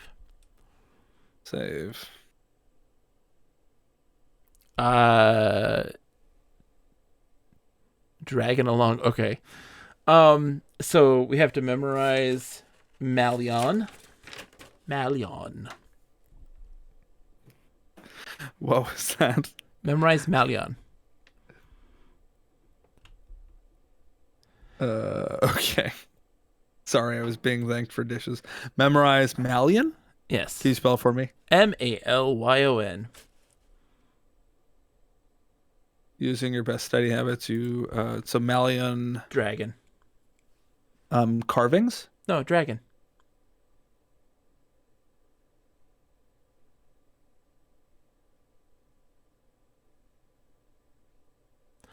Hold on. Touch dragon. South. Go south.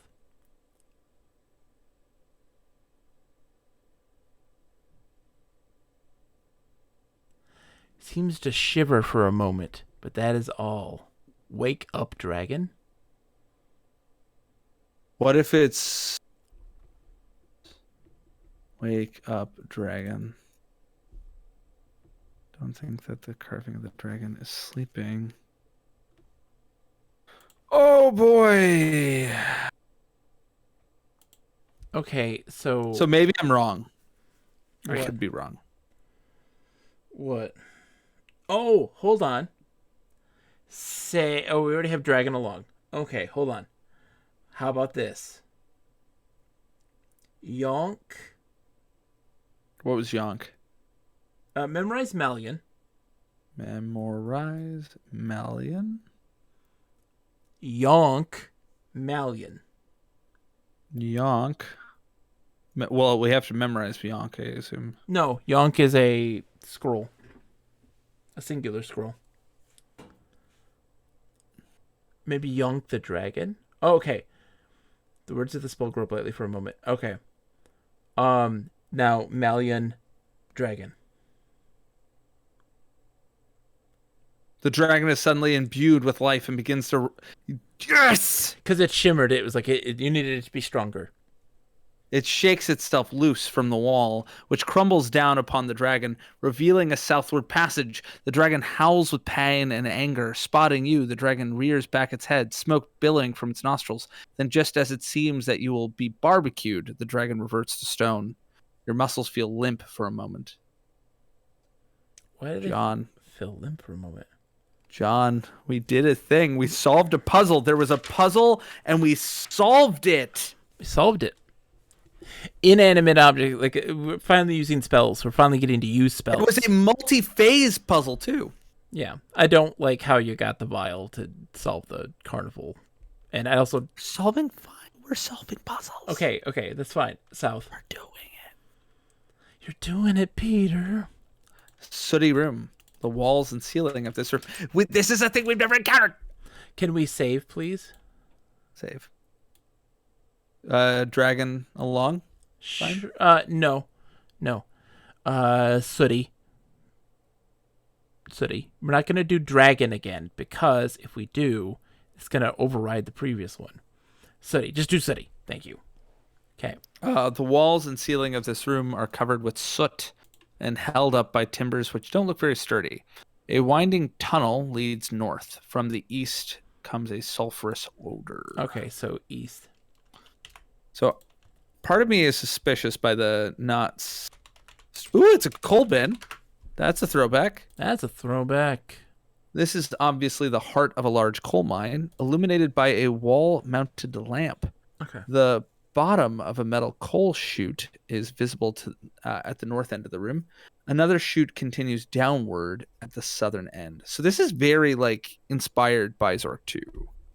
A large coal, and the coal was Zork 1, wasn't it? Yeah. A large coal bin is overflowing, and the floor is completely covered with lumps of coal. A passage leads east, but western passage is blocked by rubble. But we just came from the western passage. Go west. But What? Oh, there's a there's rumbling noise behind you. you. Oh, this is why we need that vial. About to pass out from bad air. Okay, so restore. John. Yeah, I know we have a vial. I know we have a vial, but all right, let's do that then. So no, just don't restore yet. Just How do I not yeah. restore? Oh, never mind. Just restore it. Go east. Open the vial first. Open. What vial is it? Orange? Orange. Yeah. Open orange. Drink orange potion. Orange. I'm gonna drink your orange potion. Someone slides out of the coal chute and lands near the bin. Although your clothes are much cleaner and less torn, the stranger looks virtually like your own twin. Do you know our spells? Hold on. Someone slides out of the coal chute and lands near the bin.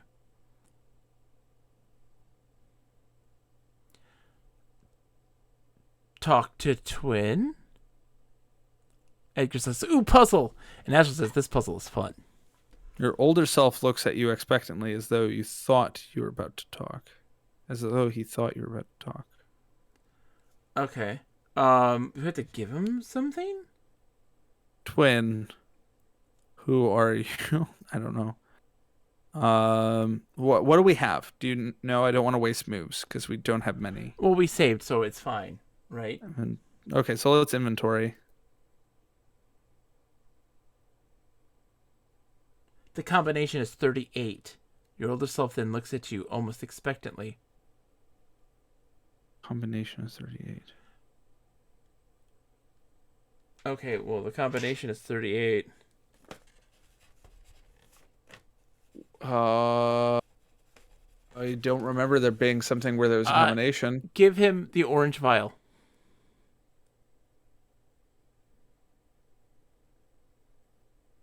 I think he's gonna die. Give me the spell book, he says.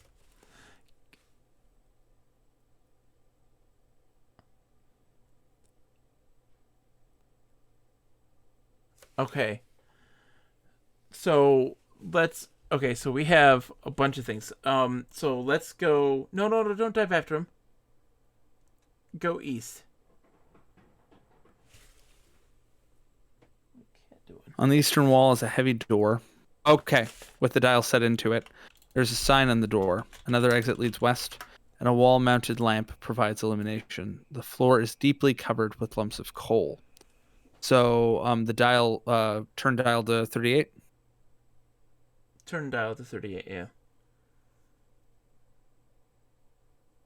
The dial is now set to 38. You hear a click inside the door. Open door. Okay. So East. Shaft bottom. You're at the bottom of an air shaft, which looks climbable. A heavy door leads west. Lying in one corner of the coil is a coil of rope. Take rope.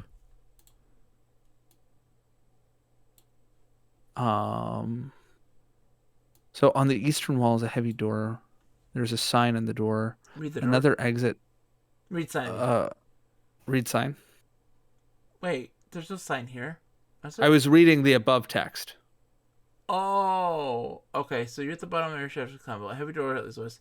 Lying in one corner is a coil of rope. I took the rope already. Where's so we want to head wait, out. Where is the sign? The sign is outside. Oh, Ernie Flathead, manager, GUE coal mine 502. Okay, I don't think that matters. I'm writing it down. Astro Vortex, so far you are correct. This is fun. This makes me happy. I'm glad we were having more fun with the game. Glad we're having more fun with it, to be honest. All right. And so Are you having more fun? Yes. So now we go west. Okay. Oh no, so the there's air shaft's climbable.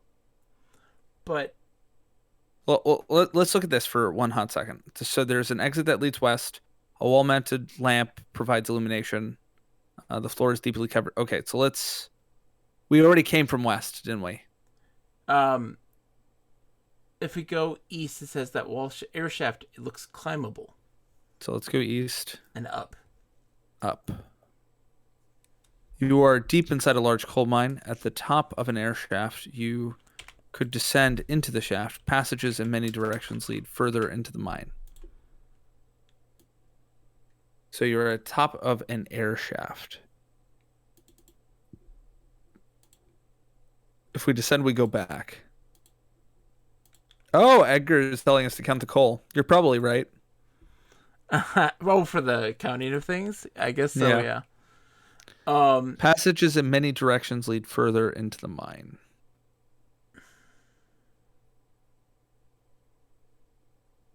Descend into the shaft. Okay. If we descend into the shaft, we just go back where we were. Yes. So we have to find a way to choose the correct passage. So we'll go west, see what happens. Save too, I guess save. But I think this thing is gonna end soon. So twisty. Yeah. But we're at the. Go west.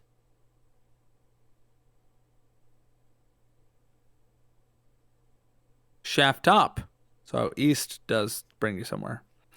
You are deep inside a large coal mine at the top of the air shaft. You could descend into the shaft. Passages in many directions. Down. Oh, okay. Does D work? Yeah. You're at the bottom of an air shaft, which looks climbable. So go A west. heavy... Go west. Then west once more. Go north. You feel the visible portion about the wear off. South. Lagoon Shore. This is a narrow beach between a small cove to the east and tall cliffs to the west. The shore curves to the southeast and southwest. A metal chute leads up into the cliff. Okay, so go southeast. Ocean shore south. You are standing on the western shore of the mighty Flathead Ocean. According to legends... I don't What? think we're done with that cave. What cave? With the mine. Probably not.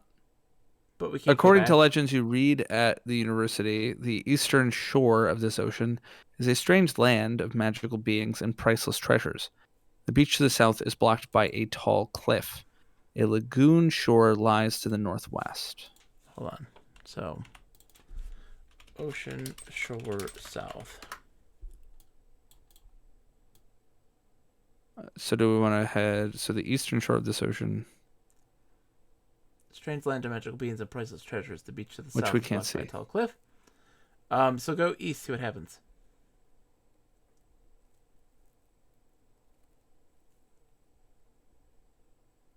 Okay. Okay, so go northwest then. And then And this is the near beach. what is northeast?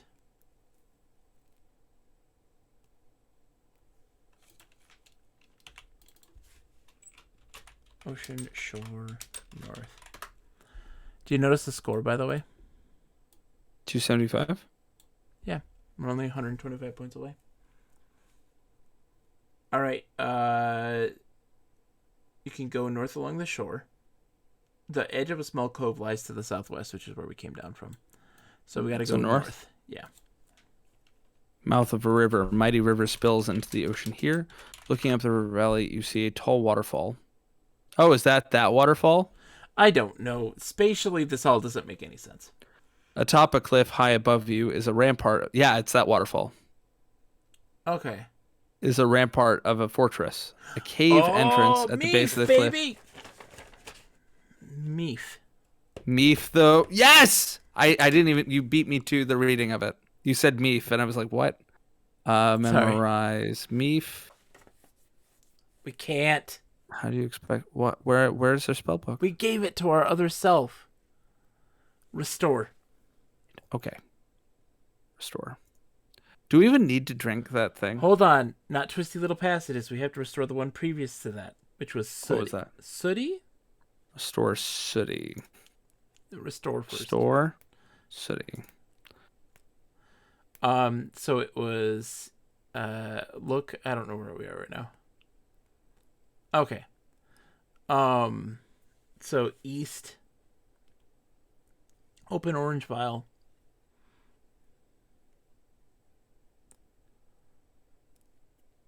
Drink orange potion. Yes, we do need to drink it because that's what causes our twin to come out. Memorize Meef.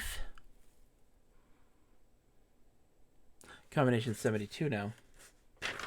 Oh, that's good to know. Give a spell Did we book. get any? We have to get the spell book.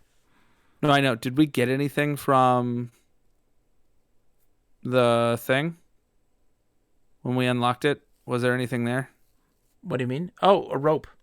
So go east. Right. East. Turn dial to 72.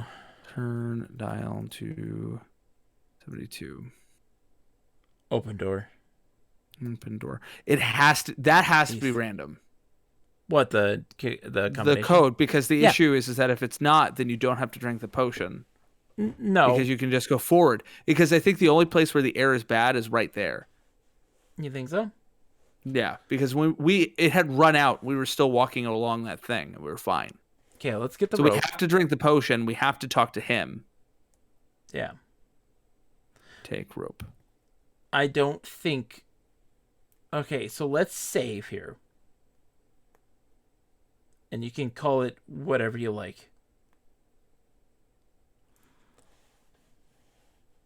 Okay. Now let's go meet those vines and just see what happens. 1 second. Where's the coal? Is it east? It's west. It's west. Count coal. I'm sorry, Edgar. West. Once more. We tried. Count coal here. Count coal. Okay. South. Northeast. North. Meet the vines.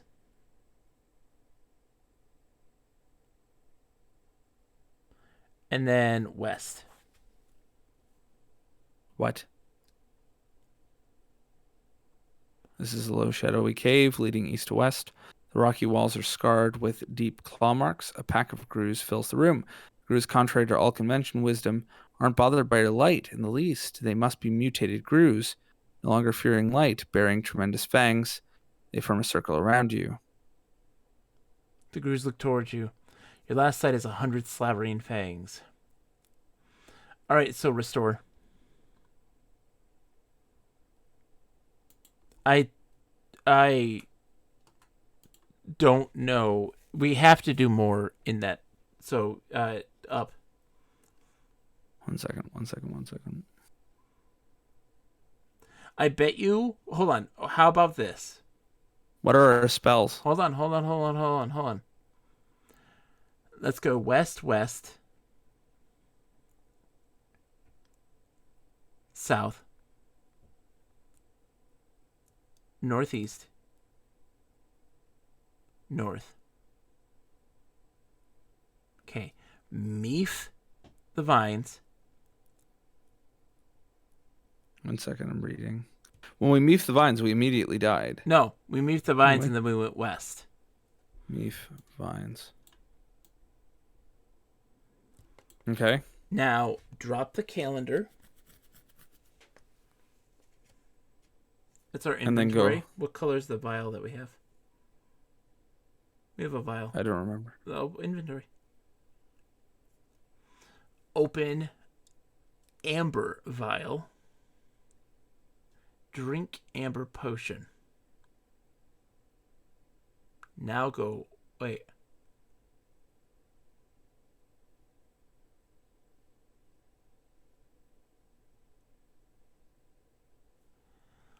We have to wait till the thing wears off. Yep. It's allows you to see in the dark. And so maybe they're like the opposite. Yeah. They are attracted to light. So restore.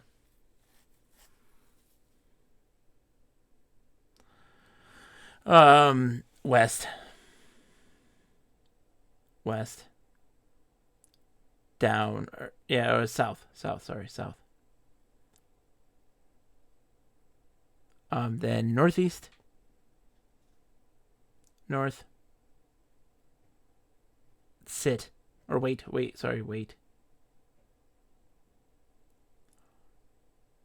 You're walking toward the wriggling vines. As you stop, a feeling of annoyance seems to radiate from the plants. Okay, so now... Oh, we gotta... Stop. Meef vines. Okay. It's almost completely worn off. No, it hasn't yet. Look. Just look real quick. And again. Again. It hasn't worn off yet. That tells me, like, okay, so now open. Oh, totally exhausted? Sleep then. We're totally exhausted. Great hippopotamus sport there, bellowing and splashing and twitching their ears. You awaken and stand. All right. Oh no. Oh no, we already meefed. Hippo. Hey, beautiful. All right. So then now open the amber potion or amber vial. Sorry. Drink amber potion. Now west. This is a low, shadowy cave leading east to west. The rocky walls Oh, are did we scarred drop with the deep calendar? marks. No, I thought we did. we forgot to. Oh, the second time around. Yep. Okay. So restore? Well, yeah, we gotta restore. Okay. West, west. South. Northeast. North. Meef the vines. Wait. Not the calendar. Wait. We don't get hungry, so it doesn't hurt. Grood? Groodeth. Okay. Wait. Again. Yeah. Okay. Nope. Has not completely worn off yet. Again. There. Now sleep. Okay. Dreamed of an idyllic scene in the country, a picnic of wood sprites and dryads. Vile. Because it's specific, Nick. Only in that one instance is it not. Okay, now west. Shit. Okay, so that's not where we need to go right now. We have to do something in the mine. There's more to this mine. What was the other one? So restore. We're fine where we are. Just restore that one. Sorry. Was it counting coal? Counting coal is the one we want. Is it counting coal or count coal? Count coal, maybe. There you go. Up.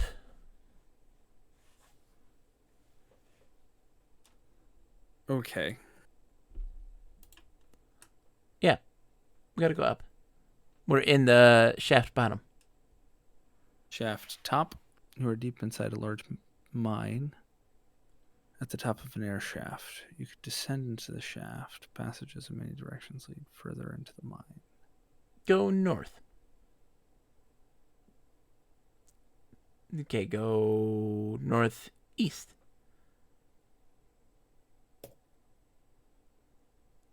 You are in a winding tunnel in a large coal mine. Passages lead off in many directions. There's got to be something that we can do that's going to give us information about where to go. Very quickly, Astral Vortex, is this twisty little passages or no? It's not. It's not. It can't be. Right? I just want confirmation that it's not. Yeah. If you're still here. Edgar, same If thing. you're still here. What's our time? Oh, It is geez. not. It is not. Okay, see, I knew it wasn't.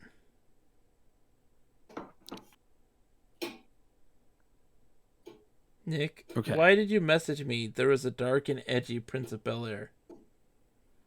Oh, because before I listened to the song that I was listening to, I got an ad where it was for the Fresh Prince of Bel-Air, the Will Smith comedy, Yeah.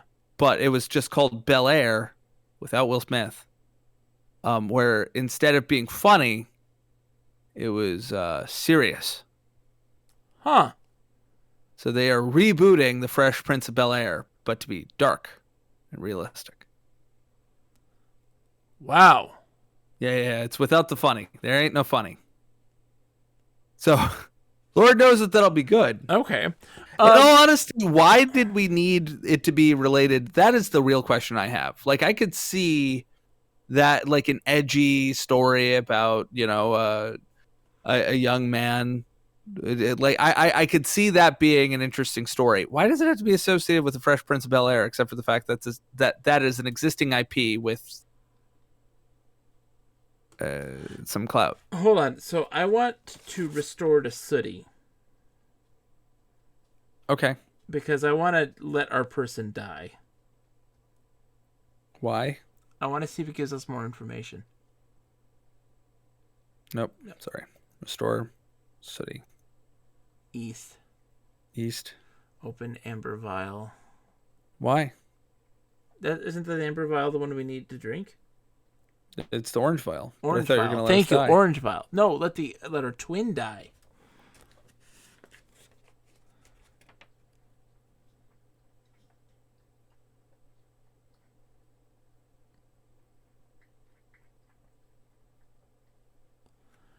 Okay, look at stranger. Look at stranger. Let's see. It looks virtually like you're. Hold on. The stranger's carrying a smelly scroll.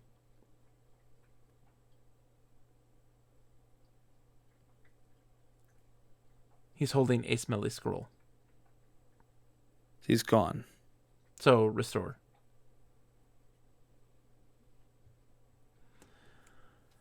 All Okay. right. So east. Open amber vial.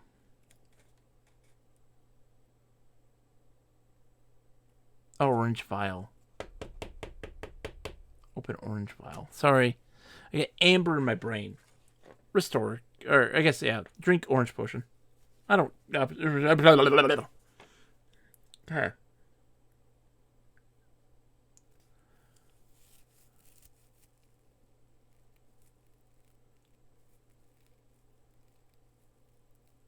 Okay.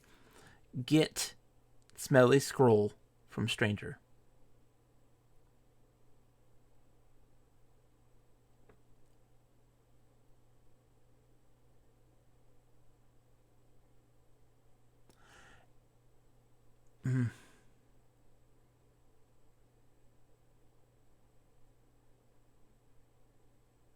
I mean, we have to give him the spellbook. Because we are going to meet them. Right? That's so freaking dark, Edgar. What did Edgar say?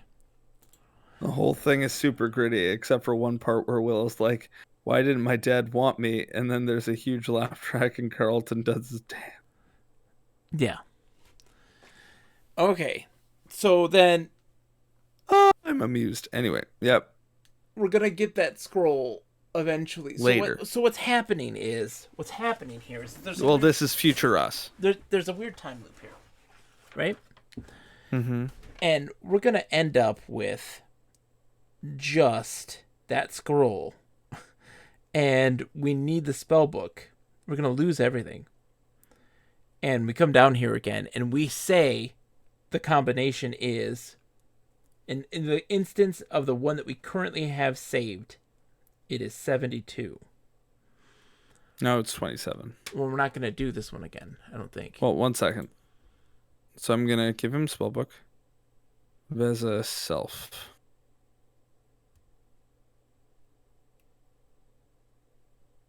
No. Nope. Never mind. All right, so just go east. What did he say the one was for this one? 27. 27? Okay. Okay. Open door. East.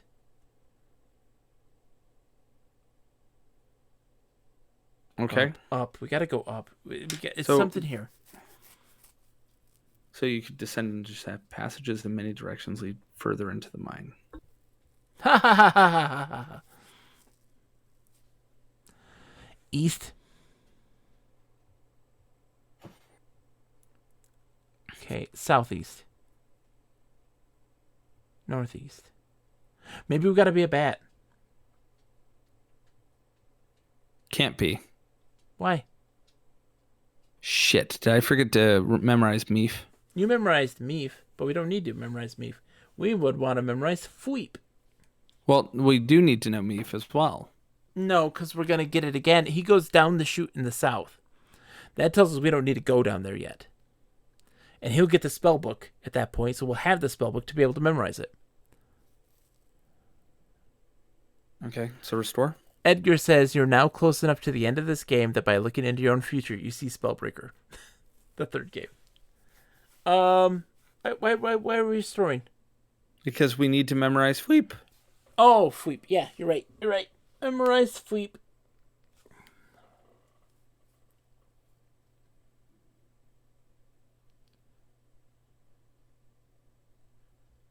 Hey, we don't need to memorize. We don't need to memorize me. Well, let's just do it. It doesn't hurt us to. I guess that's true. Is there anything else we want to memorize in case? No. Okay. So Ooh, east. we could yeoman ourselves, our twin. Memorize yeoman. Okay. East. East. Okay, open orange vial.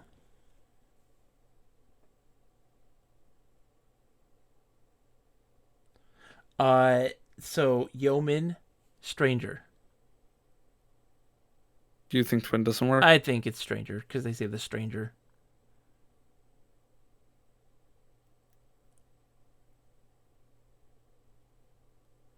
The thoughts of your older self center on attempting to breathe.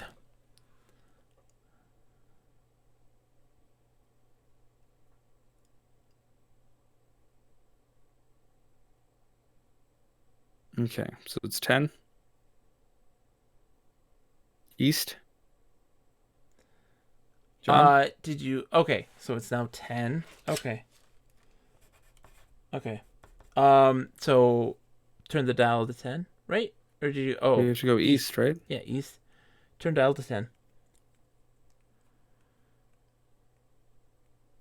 Open door. East. You gotta go east first. Get rope. Up. Okay. Okay. Does the rope have anything to do with it? Look at the rope. Okay. Okay, so then yeah. As I'm sort of thinking a Minotaur sort of situation. Yeah. But the rope's gonna be like your markers. Yeah, where you string to figure out the maze.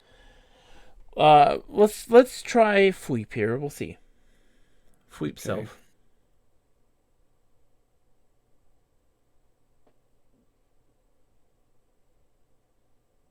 Like you go northeast.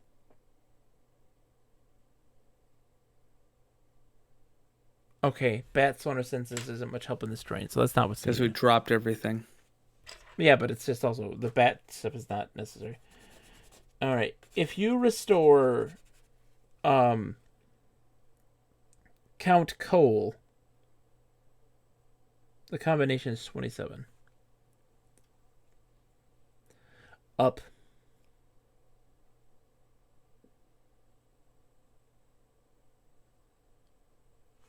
Astral Vortex, thank you. Have a wonderful night. I know it's late. I don't know what to do here at all.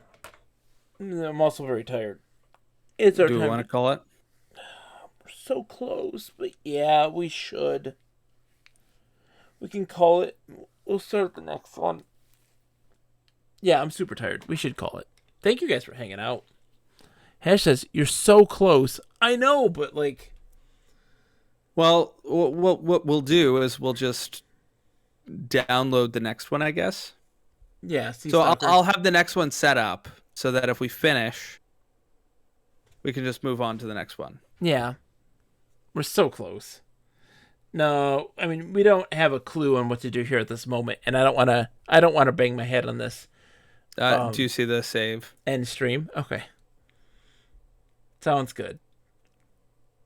All right, let's go find somebody to raid. Nick, it was an absolute pleasure.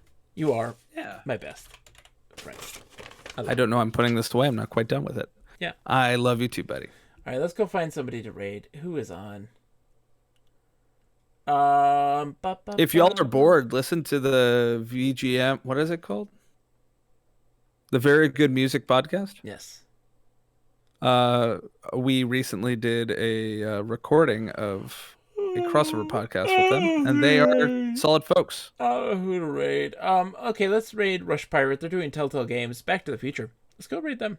They're doing Good old adventure games. Let's go raid them. Okay. Raid. Rush Pirate 1.